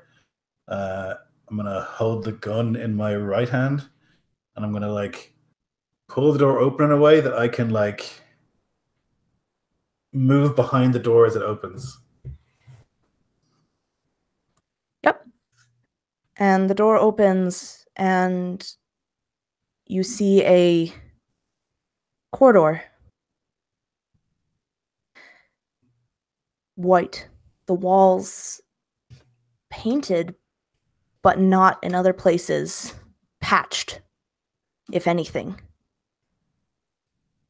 The floors look hurriedly done. The seams aren't quite together properly with the linoleum. But it's empty, and it leads to a set of stairs.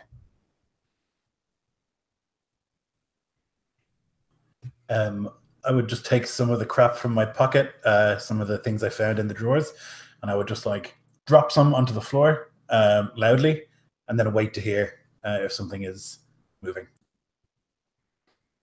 Other than the clattering that echoes through the hallway of the stuff that you threw, it's met with silence.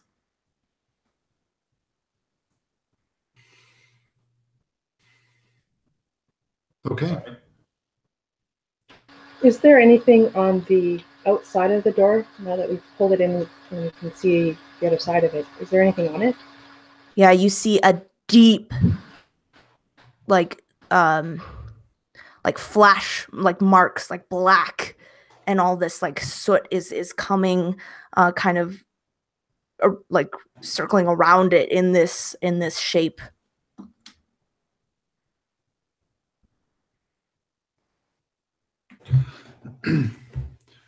Well, obviously nothing's close. Lead the way. And I'm looking over at Lloyd. All right. Yep. Gonna go and lead the way. Yep.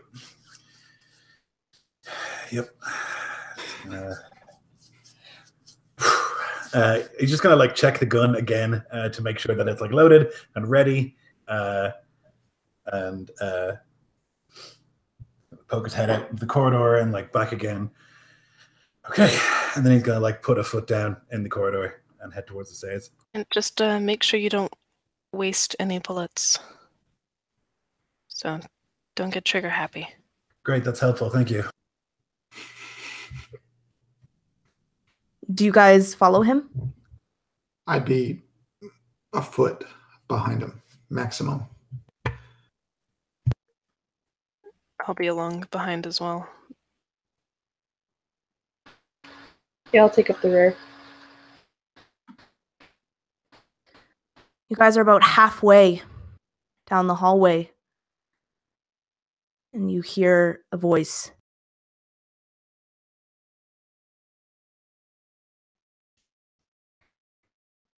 Daddy, where are you? Why did you do this to me? It's so dark. Please, help. I'm out. I'm done. We're gonna take a break.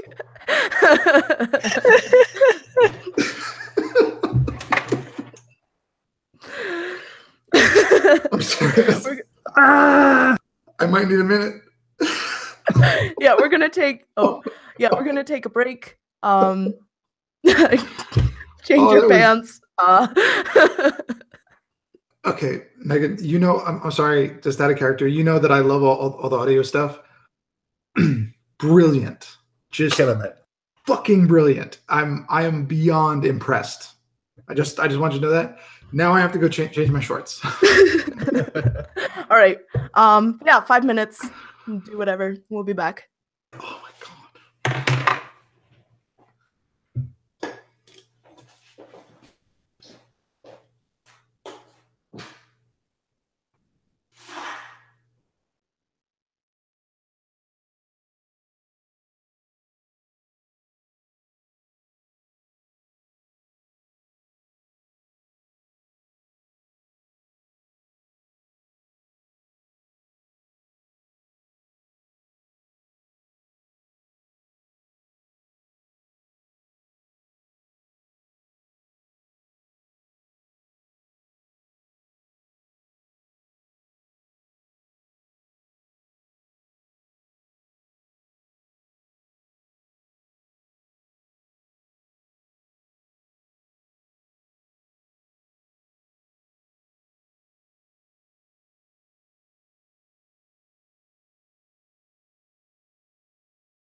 Oh boy.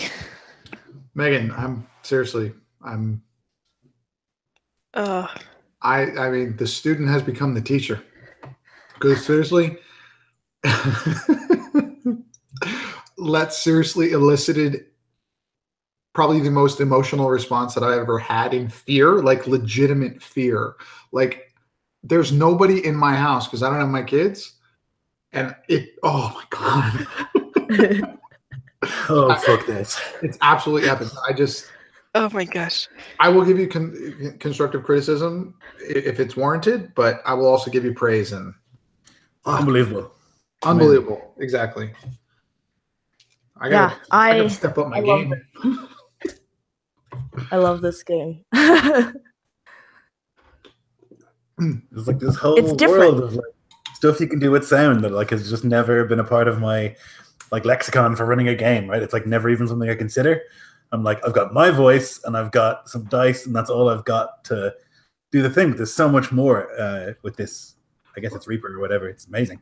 Well, I started doing it with when Harbinger came out with Reaper, and Megan one day was like, "Hey, how do you do this?" And I'm like, "Okay, well, this is how you do it." Started the tech group, and I kind of went away from it because I felt like I was doing too much with it. But yeah, it just that I've never thought to do it in like an eerie kid's voice. I've never thought of that, and God, they're gonna see it because I'm gonna steal it like you wouldn't believe. You got to give me the settings though. But anyway, sorry. Yeah. Yeah. And Lloyd and I have played in a lot of games, Megan. So Spooky. Well, yeah. I'm shit at voices, so that was where it was like really. I loved it because I'm like, oh, I can just not do my, And it's not hard to do. Once you have it set up on your computer, it's not hard to do. I got to get with Jeff Doty. With the new system, I haven't gotten Reaper set up. I have it, but I haven't gotten it all synced up.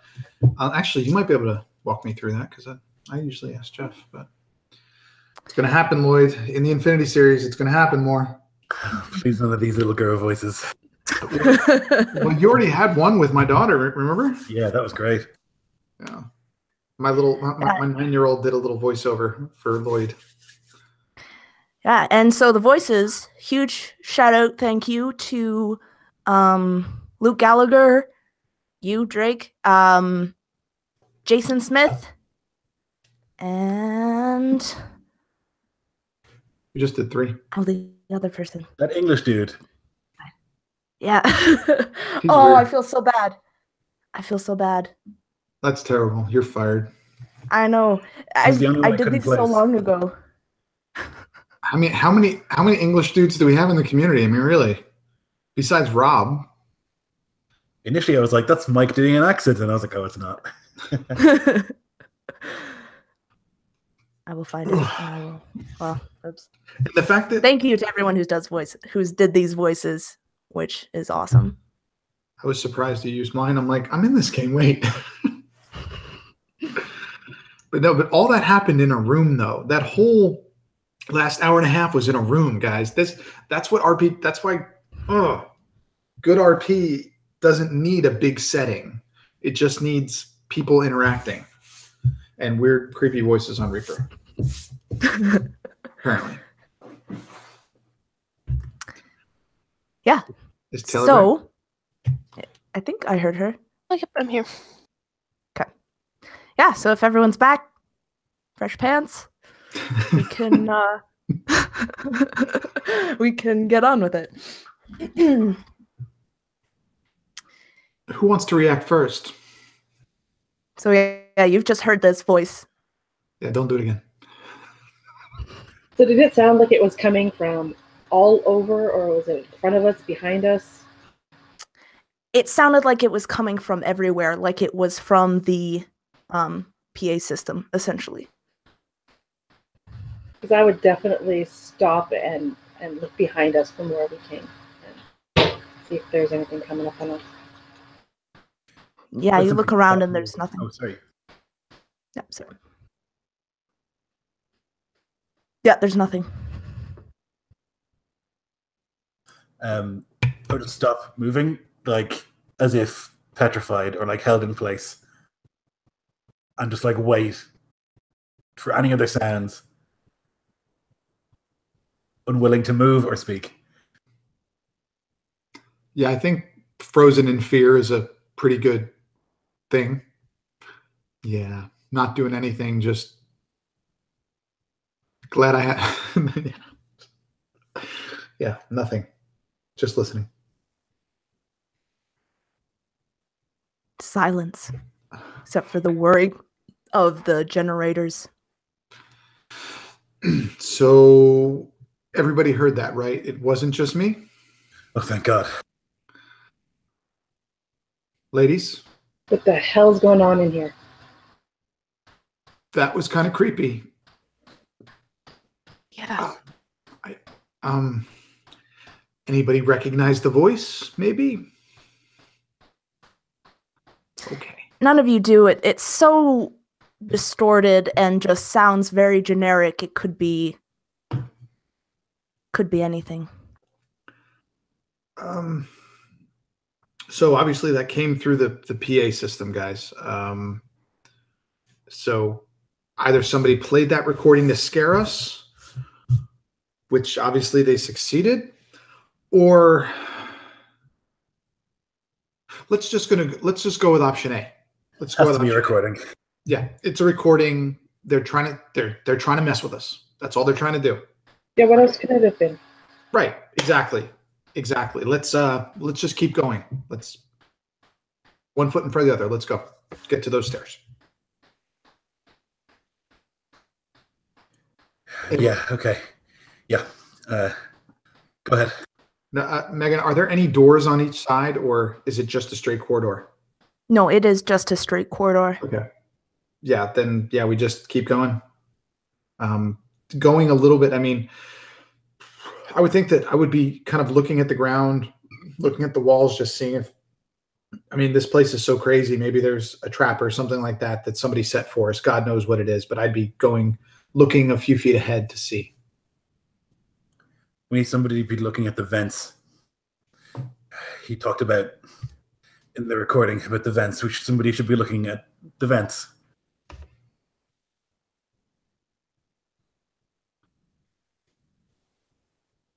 You're the one with the gun.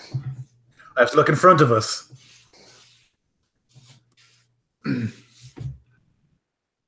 Could one of you ladies please just watch up top? Just watch the vents. I'll watch. Thank you, Jesus. I don't think this has anything to do with Jesus, man.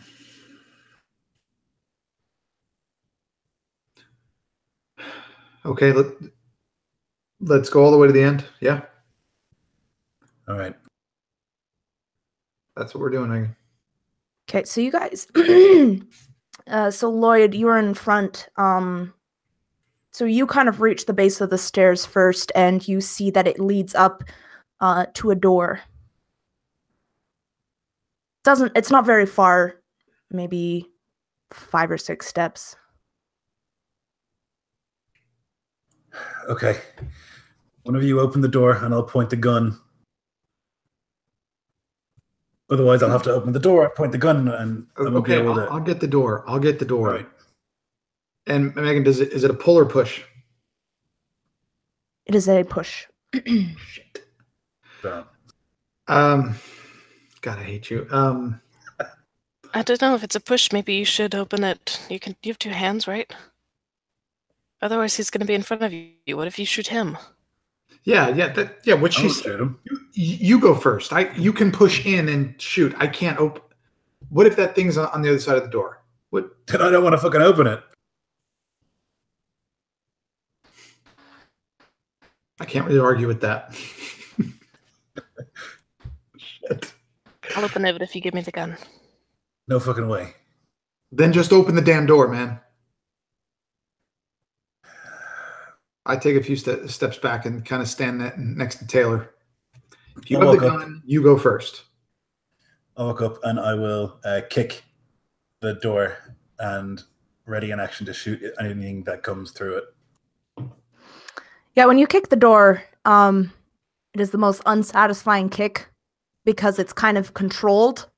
So it opens very, very slowly and just kind of creaks open. And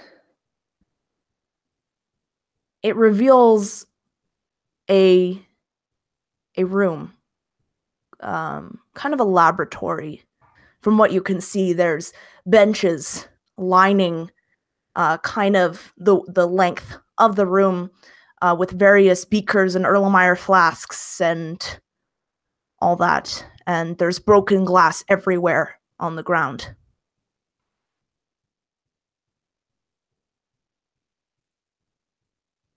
I'm wearing shoes, right? Yes, but Drake and Karen are not. I said I was taking his shoes too. Oh, yes, sorry. Karen is not. So I'll kind of like still in the doorway, kind of like look in this direction, look in that direction, and then look up. Yes. And just looking for anything that might be moving. Yeah, so you don't see anything moving to your left. There is a sorry, not to your left. To your right, at the very far end, there is a door. There are a bunch of boxes, huge boxes, beside, just lining that wall beside the door. And you don't have to look too far because the door that you guys came out of is very close to the other side of the wall. Or the other side of the room where the wall is. And yeah, all you can see is just these lines of tables, of benches, of all these different laboratory things. Okay. I want to do one more quick scan and see if there are any weapons in this room. So I might do an investigation or something, just like to an active look. It's 12 on the die plus, what's my investigation again? Plus 2, so 14. Yeah. Not that you can see, but there does seem to be a bit more surgical tools, bone saws, scalpels, tongs, stuff like that. Okay. So I'll say, and it looks clear. Just quickly, also in your sweep, you do find a roll, what looks like a blueprint, kind of rolled up. You can just barely see inside it to see that it is, in fact, a blueprint. Okay, so then I'll turn back and I'll say it looks clear, and I'll take a step into the room. Okay. right after him, I'd go. Like you said, just looking for something to grab to use as a weapon. The biggest thing that I can find, if there's a bunch of things, if there's a bone saw, but there's multiples or knives, the biggest one that I can find, I want to grab. Sure. Yep. You find some knives, fairly sizable, saws. Yeah. And I'll take 2 of the saws. Just kind of put one in each end. What are they, about a foot long, give or take? Yep. Okay. Feeling more confident now. I'm going to walk gingerly into the room because I have my bare feet. But I was wondering, is there anything kind of like a fire extinguisher or anything of that sort that's like big and heavy that you can, kind of use it like a club almost? Yes, there is a, on the one side of the wall, there is a fire extinguisher kind of in the glass, and it has like the little hammer with it, and it says like break glass if, in case of an emergency. Right above it is the fire alarm. I'm going to break the glass with the hammer.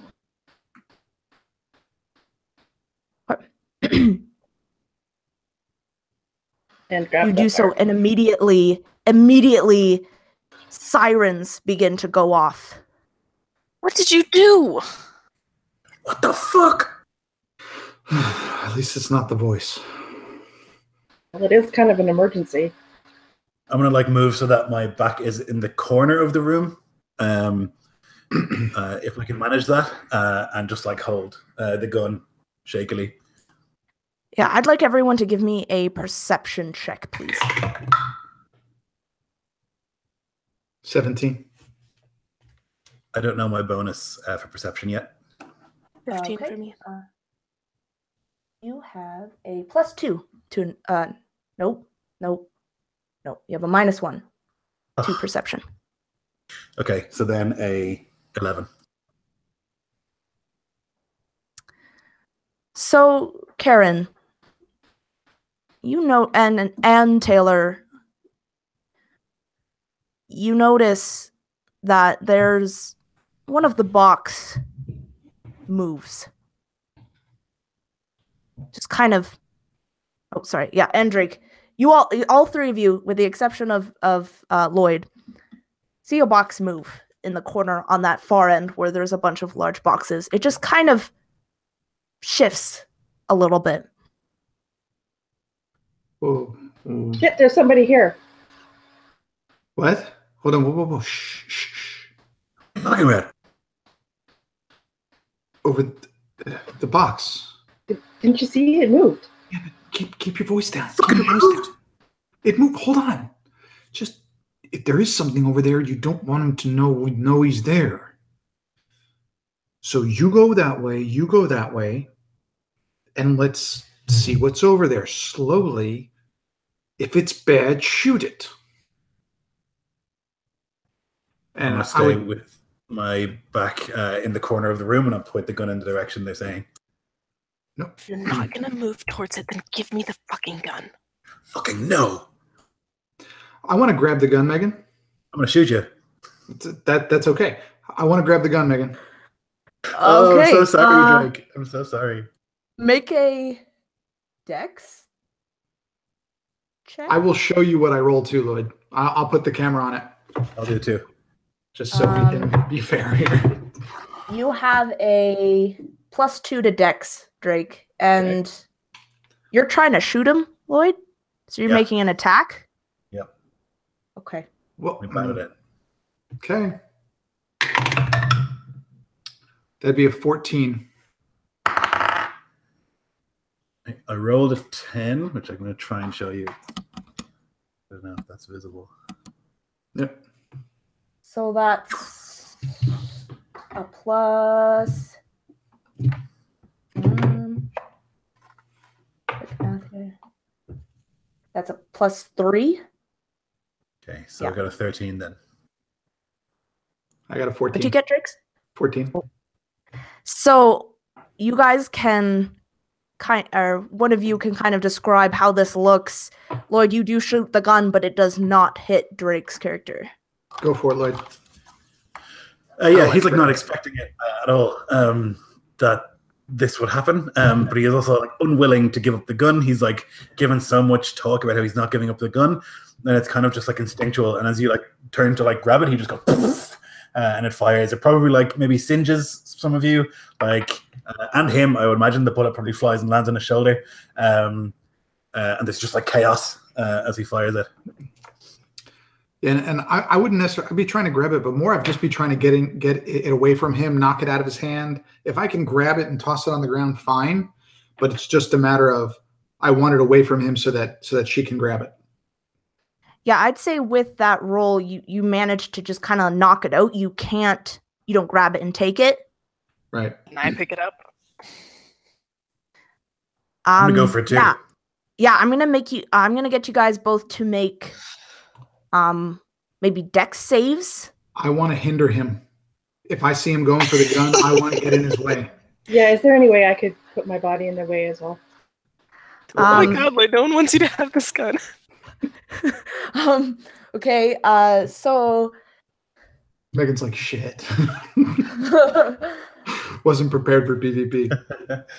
not the best at like rules and stuff when it comes to weird shit. So okay, either Drake or Karen make a dex save because you're kind of just like reacting to this to try and get him to You stay. can do it, Karen. With advantage, because both of you are doing it. Wait, what's my dex bonus? And your dex bonus is +2. So that would be a 19. That's right.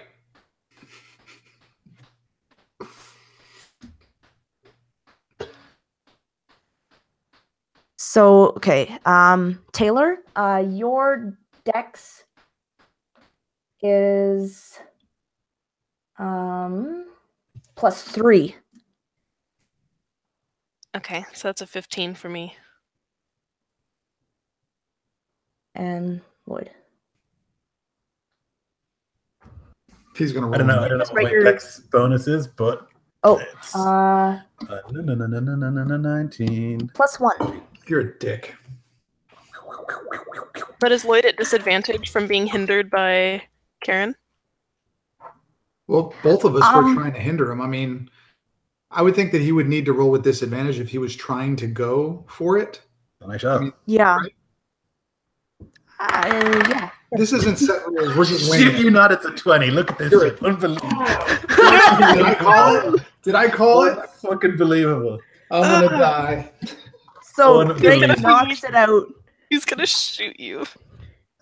Drake That's all knocks right. it out, and both of you, all of you, kind of go for it. Karen and Drake, you kind of try to hold him back, but man, this old man, he has He wants some that gun. gumption, and he just reaches down and takes a hold of the gun again. I'm going to point it and I'm going to say, that's fucking enough. Back. If anybody moves, I'm going to shoot.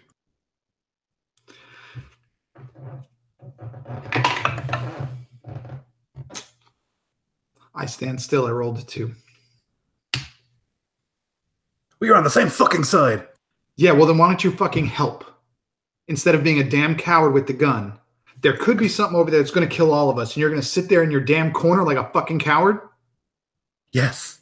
Yes. Because I plan to make it out of here alive. Why would I go and knock on the fucking box? We're not. Okay. So while this is all happening, Taylor, you glance over towards the moving box. You see that it's tipped over.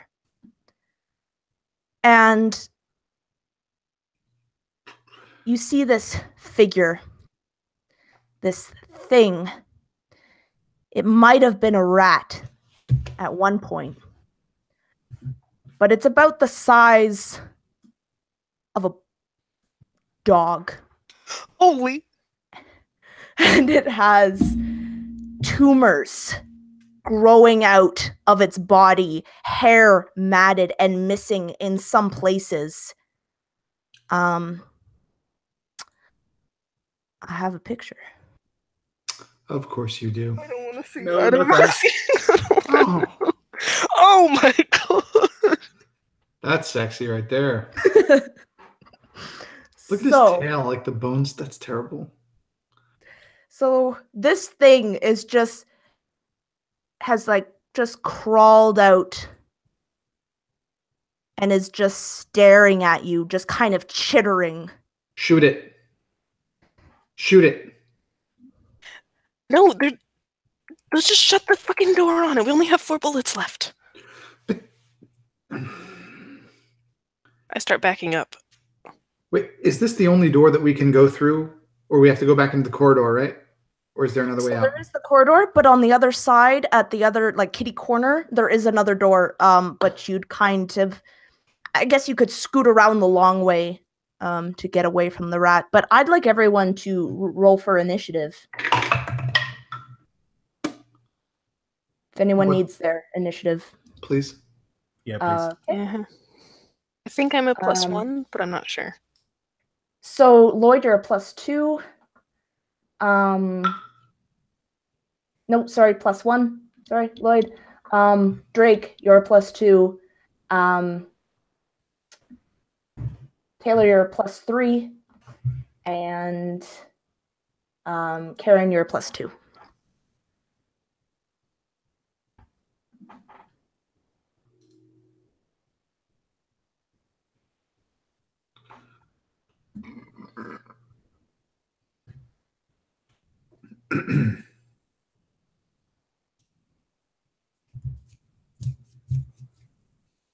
Taylor, what did you roll? Okay. So Taylor, you are up first. I am backing up away from the rat. Backing up, I assume towards the door where we kind of came in, because I at least know that way is safe. I'm backing up, I'm getting behind somebody, and I'm looking in the corridor over my shoulder as I do so.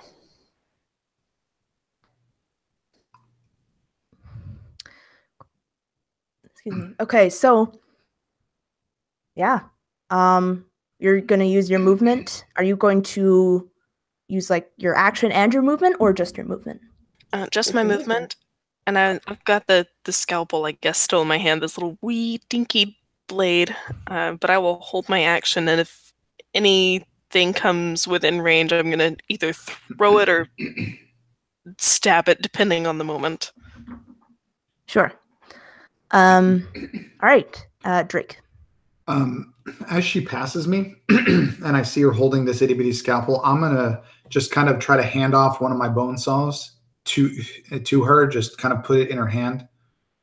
I wouldn't say a word. I would just kind of hand it to her. I'm sure she'd grab it. And I would say, look, if this is an animal, right? The bigger we are, the less likely it is to attack us, right? So let's all move together. Okay? We all move as a unit. We can all defend ourselves together. We can cover all the angles. We just go as far, we go to the wall and get to that other door. We move together. And I would kind of point to the wall.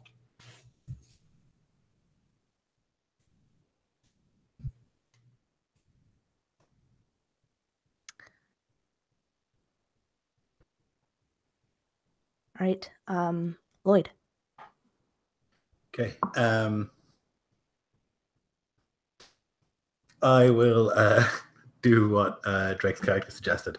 Like move with, make myself look big, still keeping the gun trained on it as best I can, and try and move together in a group. I don't want to waste a bullet if I don't have to.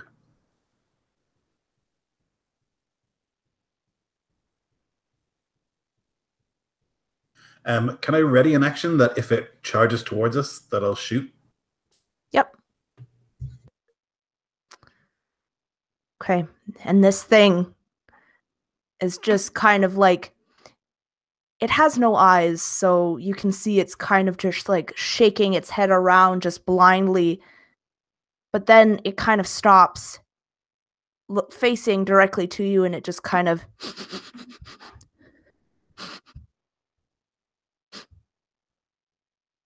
and it stops. Nose just pointed at you guys. And it's going to charge and leap towards you. And that will trigger Taylor and Lloyd's action. Okay. What was Taylor's? She's before me, so I guess she would go first. Right, Taylor, you ready in an action if this thing? Yeah, I've got this saw in my hand now, so if it gets close enough to hit, if it's in melee, then I'll hit it or try. Okay. I think I'm gonna go with Lloyd first, just because Okay. it's not quite in melee. It's charging, so. Oh, for sure. It's a 5 on the die. +3 for shooting, seemingly, so that's 8. Yeah, that is not a hit. It kind of dodges and keeps charging you guys. And then Taylor. Yeah, I've got some sort of a bone saw in my hand. What's my bonus to attack on this? It'd just be some sort of melee, I presume. Yeah, just Probably just plus strength, right? yeah.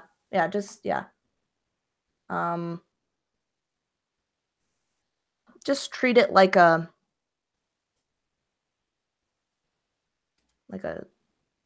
maybe like a short sword or something, or a dagger. Okay, do I have proficiency in short sword? Yes, actually. Ooh. What's my proficiency Yes, ma'am. bonus? +2. Okay, then that's a 17 to hit. Yeah, you hit it. You stab it with your bone saw. Yeah, I don't know what the damage is on a bone saw, but I'm trying to just basically whack this thing into 2 pieces. That is a good question. 'Cause I'm Short not sword's a that D6. one. D6? Yeah, we'll just go with that. Womp. That's a 1. I mean a D12. No, it's 3d6 is what you meant to say. Yeah. That's so a 1 plus plus my strength plus proficiency, right? just Not proficiency, no, just strength. not proficiency, Oh, so no. just a 1 because I don't have any No, strength. you're right. I should be doing ranged attacks. So, Wah, wah. yeah, you slice this thing, and immediately this green ichor just kind of spills. You kind of hit a part of it, and it just kind of spills off, and it kind of screeches at you. And it is going to attack. It's going to attack. Let's see. Going to attack Drake. Of course it is. It swipes at you, but you manage to. It's probably very confused with the massive bodies just kind of everywhere, and so it misses you completely. Rabid undead rat 0, me 1. So, Karen.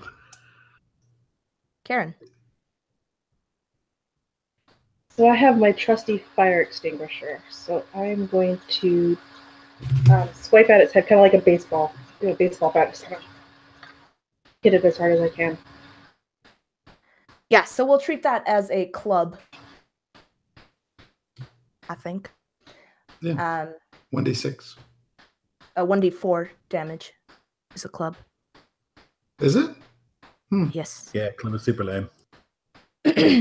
Am I proficient with fire extinguisher? No. No, you are not. This will be good. 14 then. Yep, that's a hit. Oh, for 4. Oh, -1 because I minus strength, so 3. So tell me how you smashed this rat's brains. Oh, yeah, I step up kind of like a, big golf swing, you got this big fire extinguisher, and I lean back as hard as I can, and I lean into the shot, and the metal of the canister just kind of makes this thudding sound as it smooshes into the rat's head, and it just ooze and pulp is gonna just kind of splatter everywhere. And I'm like, yeah! Thanks.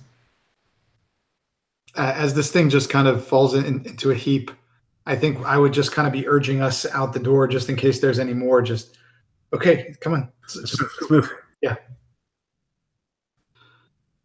And we would be going to the other door, and I don't think we would hesitate to open the next door, Megan.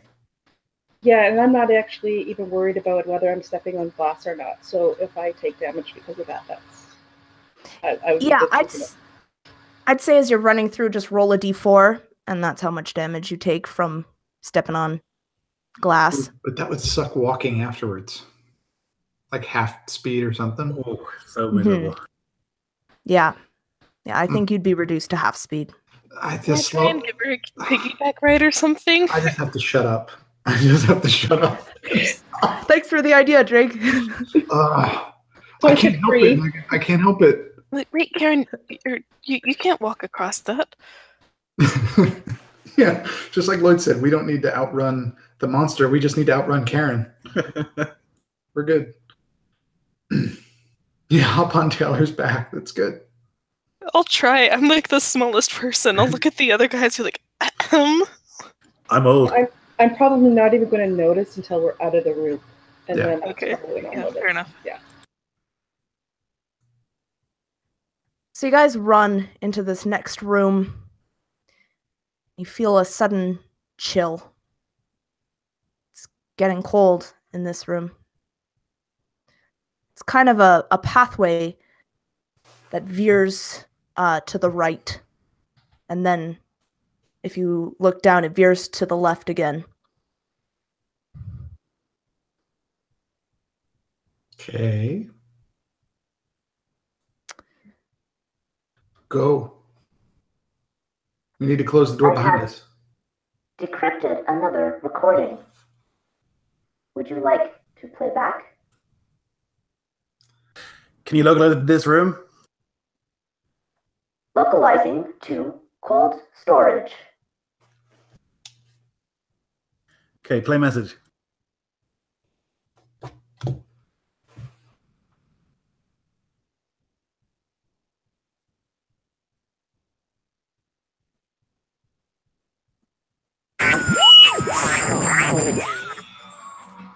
Yeah, I guess this thing's on. Damien Harding? That's me. So, Dr. Cheval,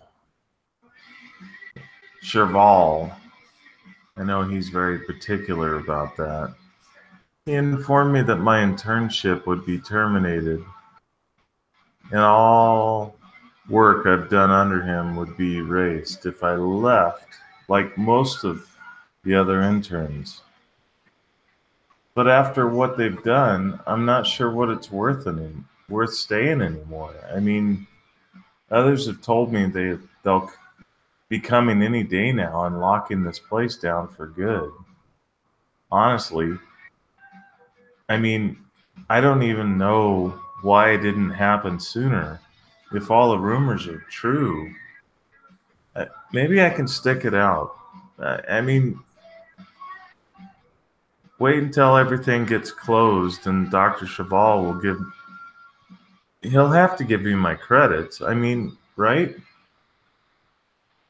Isn't that the way it works? I mean, can't be a hard ass about that. Yeah. Anyway, it's Damien Harding. I guess I need to include my intern number. It's 63, so yeah, that's me. Dr. Cheval, I don't know, he seems like he's a dick.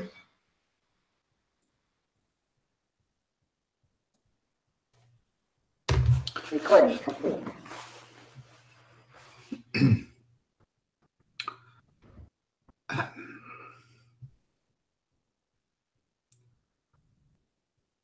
Cold storage. That's where we are. Cold storage. Does that ring a bell for anybody? Anybody been here before? Why would they need cold storage? What are they storing? Samples and shit, right? They keep those in cold storage. Usually they have a fridge. Not a room. Big things go in cold storage, right? Maybe it's for the lunch meat, right? Yeah, let's go with that. Just like the recording. Yeah.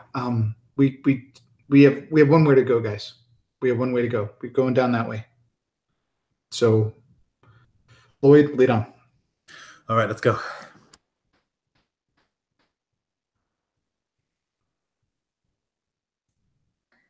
So you guys continue down this hallway, bearing to the left, and you reach a door, and the door is frozen over. You can see the little ice crystals kind of forming on it. And there is a window.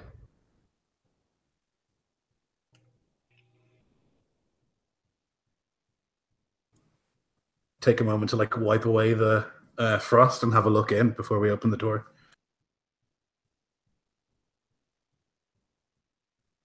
So you see shelving. So much, just rows and rows of shelving with all seem to be filled with petri dishes.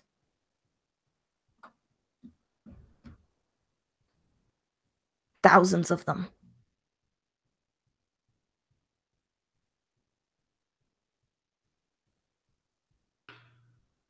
Is there anything else besides petri dishes?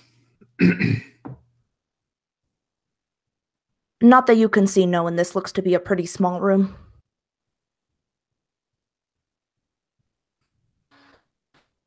I'd like to examine, like, not really examine the petri dishes, but kind of look at them. Does it like bring back any memories? Do I recognize what's going on here? You recognize the petri dishes. They look, you know that they were important. Very important.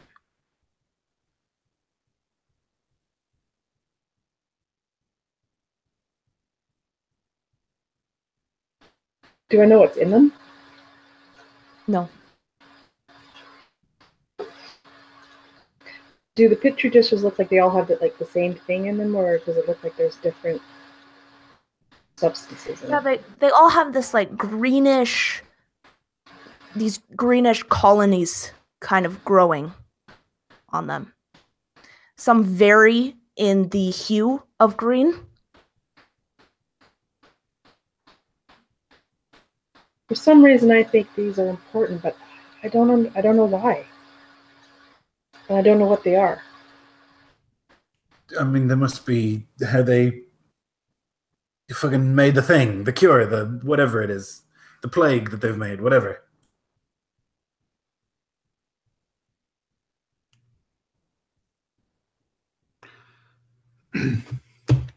Do we need anything in this room? If we don't need anything in this room, we just need to go through it or go past it or whatever it is that we need to do.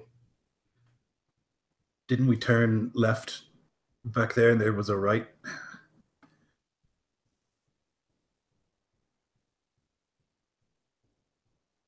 Yeah, Is it was there- just kind of one straight hallway that kind of weaved Okay. with vents all throughout.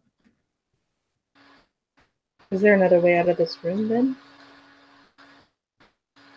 If you look into the cold room, you actually see two doors. One leading straight ahead, across from the door that you're at, and one to the left.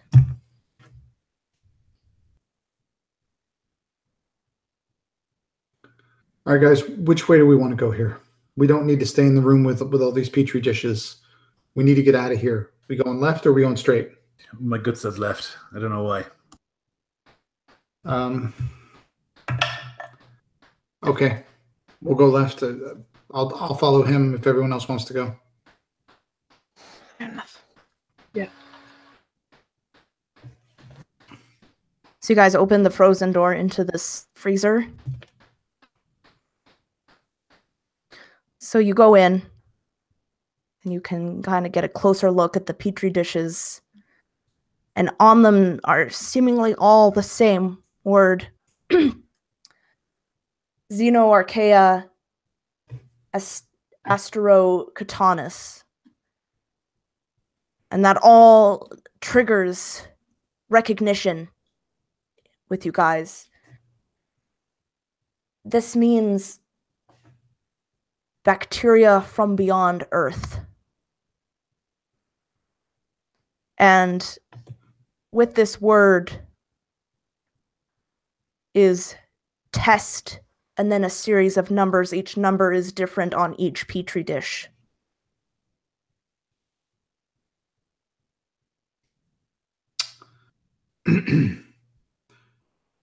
Does anyone else know what this is? Because I do. Yeah. Am I getting that right? Bacteria beyond Earth? Am I Yeah. reading that right, guys? I think so. Yeah, that's So- what it was me.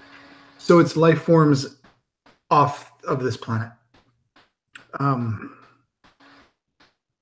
They have alien bacteria in this lab. Don't know about you, but I don't want to be around it. No, let's fucking move. Absolutely. And as you guys are all in, you hear the door slam behind you and lock into place. I'm so cold, Daddy. Please, let me out. I'm so cold. Let me out.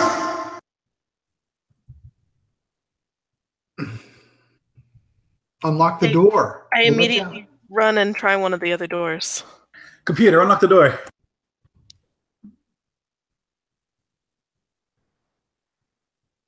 Systems are jammed.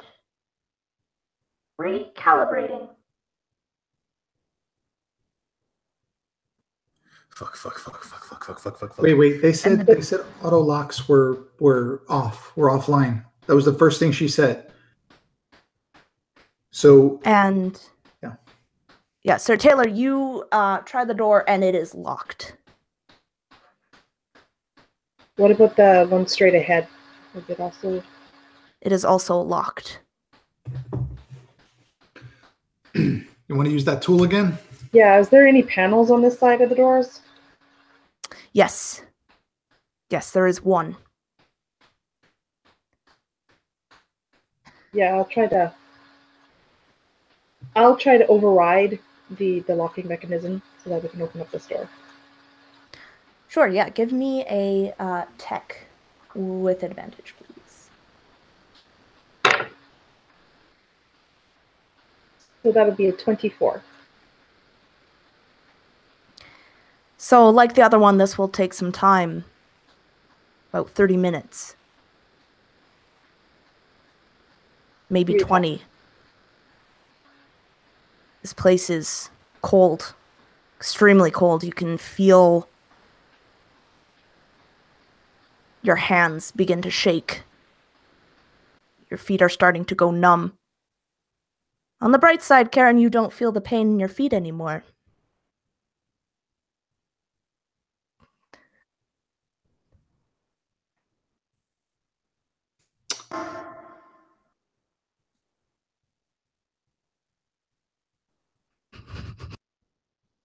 I missed it. I just heard the last little bit.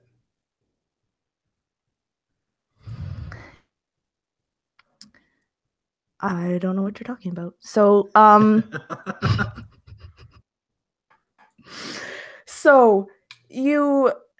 are the rest of you doing? Besides looking for clean shorts again? Shivering? There's just one door out of here, or There's 3 in total. The one that you came out and then 2. okay, I'm gonna run to one of the other doors and see if that opens. So you're pulling at it. Why? Just tell me why you did this to me. Please.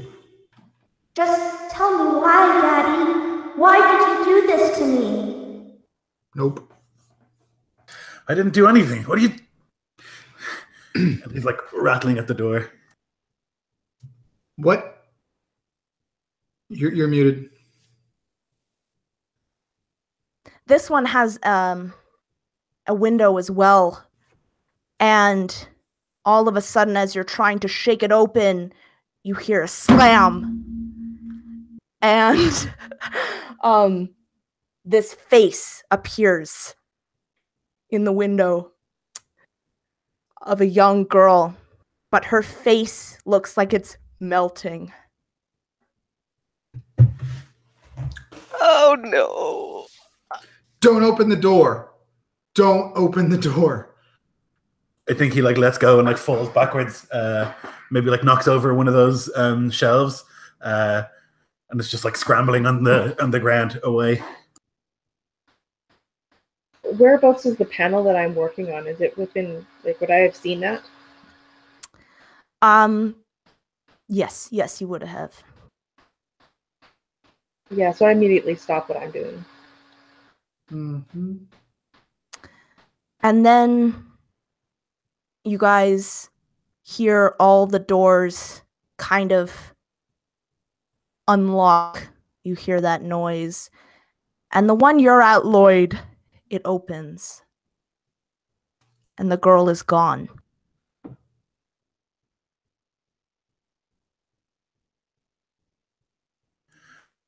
Uh,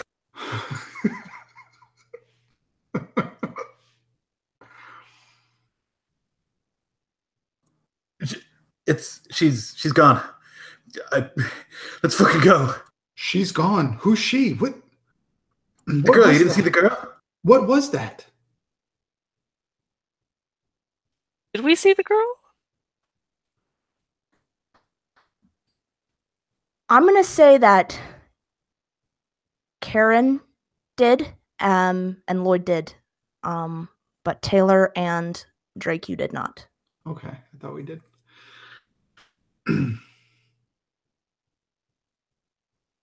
I turned to Lloyd's character and I'm like, where did she go? She fucking vanished. She was at the door. What are you two talking about? What was at the door? Who was at the door? The girl, the little girl. Little girl, like really confused, just kind of looking at them both like, okay, we need some more here. Who's been talking the whole time? I thought we said that was a recording. It's not. There's actually a little girl, and her face is all fucked up. I would look over at Taylor, kind of giving a like, what do we do here? Like, She's just shaking her head, like I didn't see anything, but I mean, I thought we decided it was a recording, but if it's not, why is it on the speakers? Who's controlling it? Come on, just get the door open. Just get, not that one if there was something behind it. Get a different door open.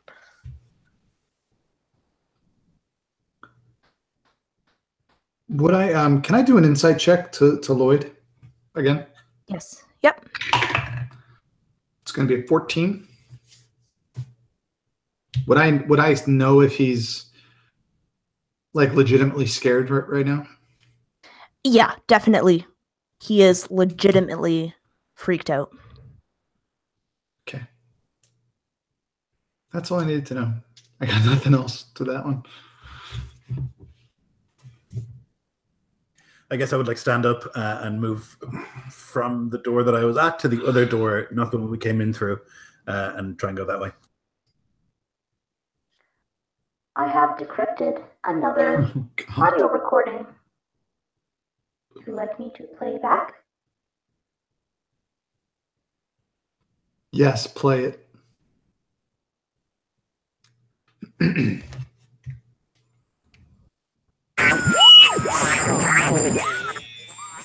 Paul Kinderman.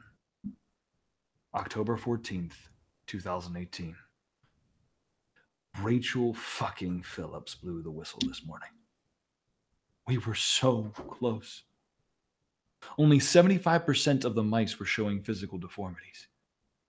I mean, all the human test subjects have died so far, but if we made progress with the mice, we'll make progress with humans.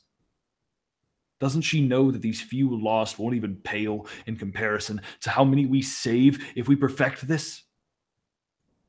My 3 other colleagues are at least with me in this sentiment, and we will continue to work.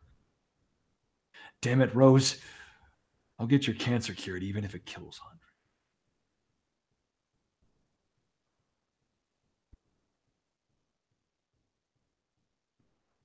Playback ended. So whatever they were doing was hurting people, killing people, causing deformities.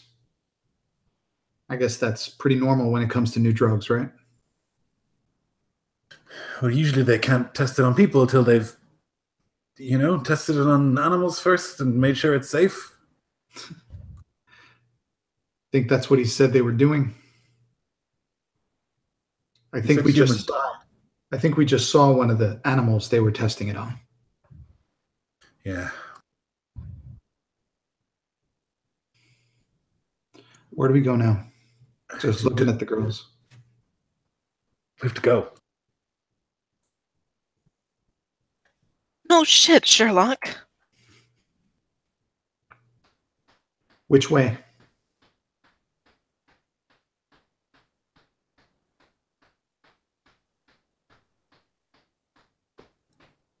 You got all the answers? Then tell me. Which way? I don't have all the answers. I'm just trying to get us out of here. Okay, let's None of us go. have answers. Let's just go this way. You said there was somebody out this side, right? Did you? Was it a friend? Was it somebody who could help us? No, the other side. The other side where I was when I fell. There was a girl, little girl, and her face was all fucking melted and gross. Melted and gross. Let's not go that way. That's what I'm saying. Okay. The plan is to go away from the girl with the melted face. Gotcha. Got it. Good. So yeah, Megan, we're going to try to go out the other door. Okay. So you can go out the other door. It's unlocked. You see a set of stairs going up. Go on. Yep, going. And so as you go up the stairs, you come to hallways. A long hallway that kind of veers off to the left. And there's a door ahead of you, and down this long hallway are a bunch of doors. And Drake, this looks very familiar to the flashback that you had. When I see it, I would stop and I would kind of put my hands out to the people around me and I'd say, wait, this place is familiar. I've been here before. That was where I saw, and I'll be pointing down at the end. That's where I saw it. I don't know what this place is, but I've been here. Would I remember where, like, around the areas that they were in? Yeah, absolutely. You would even see the door that they went into. I would go. The woman went into. I would very quickly go towards that door and just stand in the opening, just hoping that I'd see something. Probably a little bit recklessly. Yeah, so going, you would see a bed, a cot, drawers, and a little kind of almost like a little pill-shaped thing on top, but it's like big, with a bunch of buttons on it, sitting on the countertop.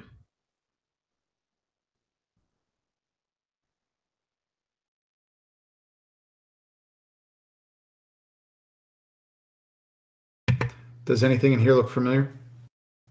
Does it bring anything back? It brings back a lot of anger. This room, someone betrayed you. And I think with that, you would kind of hear me just breathing heavy and just really trying to fight back. You'd see me with clenched fists and just kind of breathing very, very heavily, like obviously upset about something. At this point, if anybody came up behind me or something like that, I'd probably swing. So, anyone? No? Okay. I'm standing out in that I was thinking about it. I'm just saying, just you guys would see that. You wouldn't know what's going on, but you would hear it for sure. Hey, man, are you okay? Would you just say that, or would you actually put a hand on me? Her instinct's probably to put a hand on you, just like real gentle. And with that, he would probably just kind of swing back, and maybe like a half an inch before there was any impact, he would just kind of pull his hand back. Just like, yeah, I'm Oh. sorry. I apologize. I'm fine. I just need a minute. I'm sorry. Yeah, it's okay. I just need a minute. I'm just checking this place out. Why don't you go check out a different room?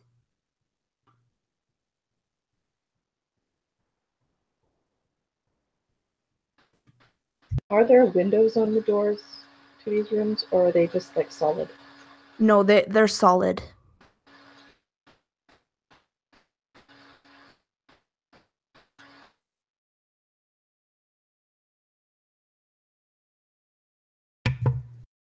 What do you guys want to do? I'd like move down the corridor and open the first door I come to. And you see inside is another cot very similar to the one that Drake went into. This one has a table and a microphone pointing towards one of the chairs, and another chair is across from it with a clipboard. It seems to be some sort of recording device on this table. And there's flowers, long wilted, on the desk.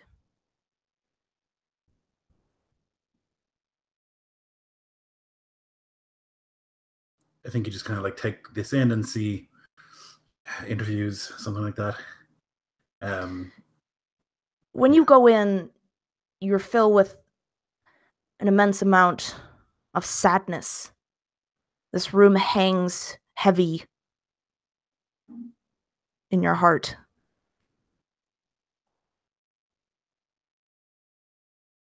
And like inexplicably, he'd be like standing there looking at it, and then he would just feel his eyes well up and feel like his breath catch, and he wouldn't understand why. He would just feel this tremendous sadness.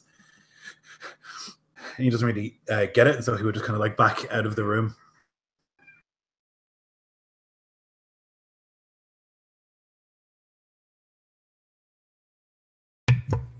Do I notice Lloyd's character getting like upset like that, or does he keep it hidden enough? Lloyd, are you trying to just kind of keep it hidden, or? I don't think he's making like a conscious effort to hide it. I think he's just not expecting it, so he would like back out of the room, and you'd probably see that there's like a tear rolling in his cheek. So then, yeah, Karen, you would see that. What's wrong? Nothing. What did you remember? Nothing. I just got this feeling in the room.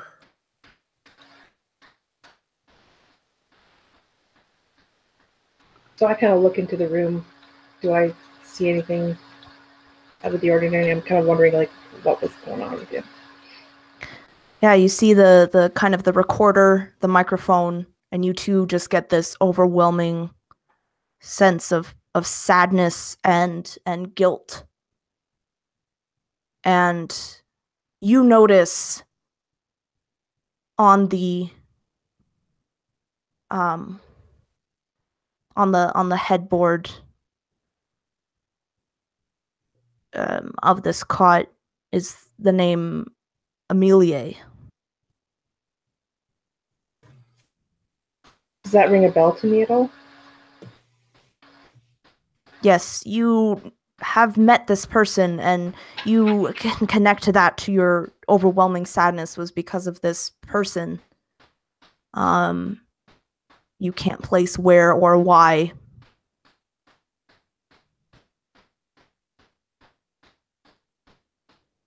What was the name again? I'm sorry, Amelia? Amelia? Yeah. Yep. I knew her. And I'll walk out of the room too. I knew her. Who? Amelia. This was her room. Who was she? I don't know. I just know I knew her. All these rooms are just bringing memories. Obviously, we knew things here, but it's just fragments and pieces. We need to get past this stuff. We need to get out of here.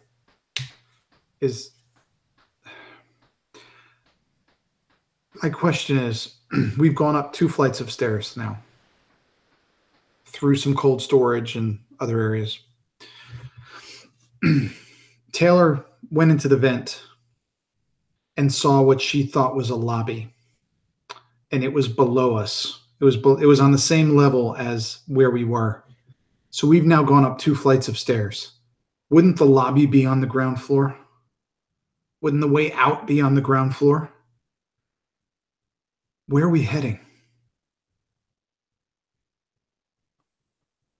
I don't know. Find a window. There's no fucking windows. It's not going to be windows if you don't want people to see what you're doing. Maybe we were in the basement and now we're on the ground floor. We have no way of knowing. Yeah. We just need to keep going, guys. We're wasting time. And I would just kind of try to urge us through the corridor where we are. Looking for anything we could use as a weapon as well.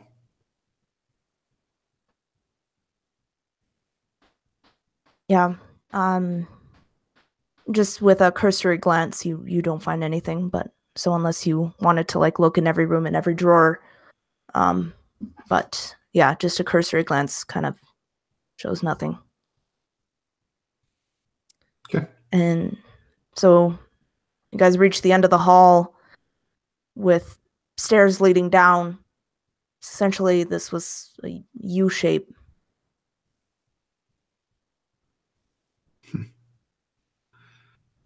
Is there anywhere up or down to go? Any other stairs?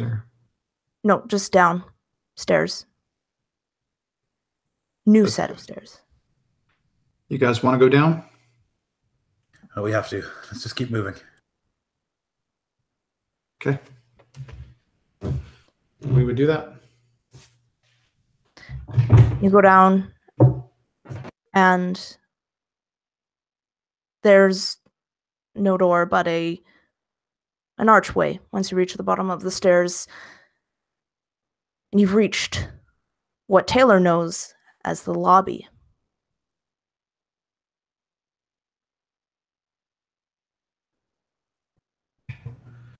I think I recognize this. Is the vent on the floor? Can I see the open grate where I was?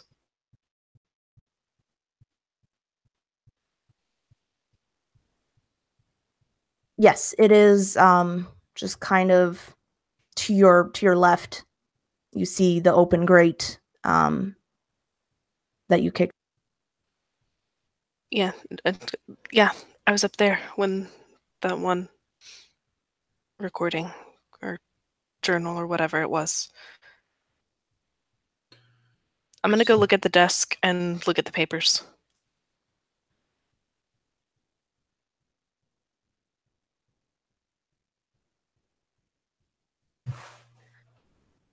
The papers are just lots of tax stuff and just flyers, brochures, people signing in, people signing out. And all these flyers, these brochures for PlasCorp.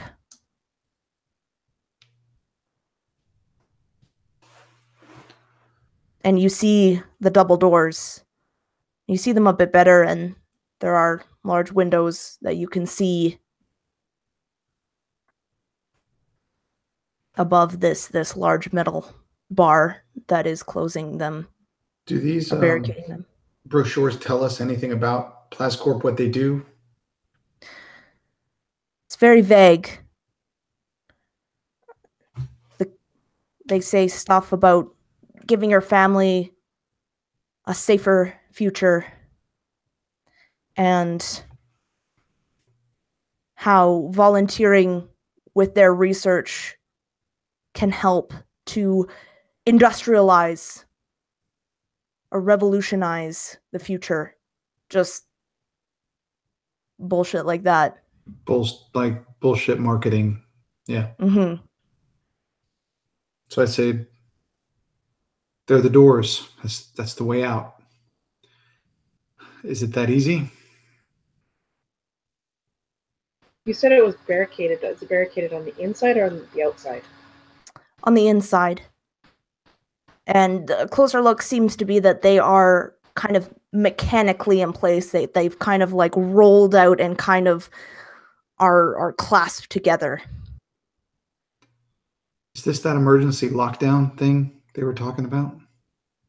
Are they trying to not let anything out? I mean, what if we open these doors and yeah, we're out, but then whatever's in here gets out too?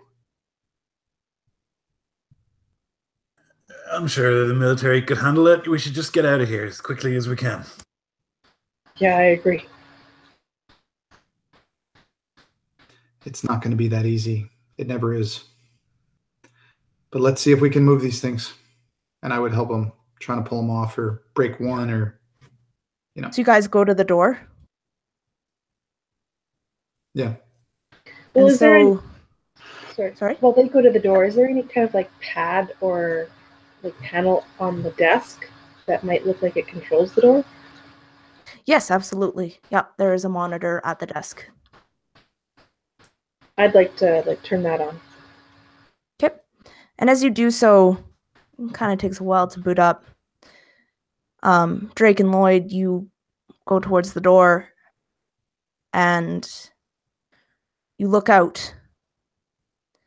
And all you see are bodies. Blood. Carnage. Police cars lay empty. Army vans with the doors swung open. Guns lying everywhere. And that's where we're going to end our session. Well done. Well run, Megan. Well done. So, Megan, what you just did, you made a horror dungeon crawl. Yes. That's what you just did. Never seen it done. Never seen it done. Gives me a million different ideas, though. And like I said, for most of this game, I'm going to steal it all. I would say that Yeah. horror is one of the hardest things to run. Yeah. And I was genuinely like creeped out a lot of the time. So like really well done. Yeah. Yeah, I love horror, and I've always been trying to find a way to do it well without making it like cheesy or like gimmicky or like, yeah, your characters are scared, but you know, the player's not really scared, right? So it's not going to show through the player or the characters. So, but playing it as just people, that's the thing. We didn't really use a system here, you know? It was just generic. And just playing it as people that had no idea what their skills were. Because if we were, you know, in D&D, it's, oh, I'm a fighter, so I can do this. Yeah. Not knowing who we were or what we were doing, knowing nothing. Yeah. That was what did it to me. That was the start of it. And yeah, all the voices and stuff were creepy too. But I think the tone of it and everyone did a great job. All the players did a great job. But I think the feel of like not knowing what your mechanics are like rung true with me, because in that situation I wouldn't have a clue what my mechanics are. Like, how good am I at firing a gun? I have no fucking idea. I've never used them before. How good am I at, like, you know, whatever thing I've never encountered before? I don't know how good I am going to be at it. And it really felt kind of tense. Very. And it's like 5 in the morning for him. Jeez. So yeah, I'd love to schedule a part 2 because there's more. Got more recordings, more stuff planned. Yeah, that would be great if you guys could schedule one. Yeah. Yeah, thanks for the one viewer. I have one thing for you. Okay. So yeah, thanks for our one viewer. I know I didn't broadcast it out, but anyway, yeah, awesome. Thanks, and thanks everyone for playing. You guys were great. I love to see. This is my 3rd time playing this game. You guys have gotten the farthest.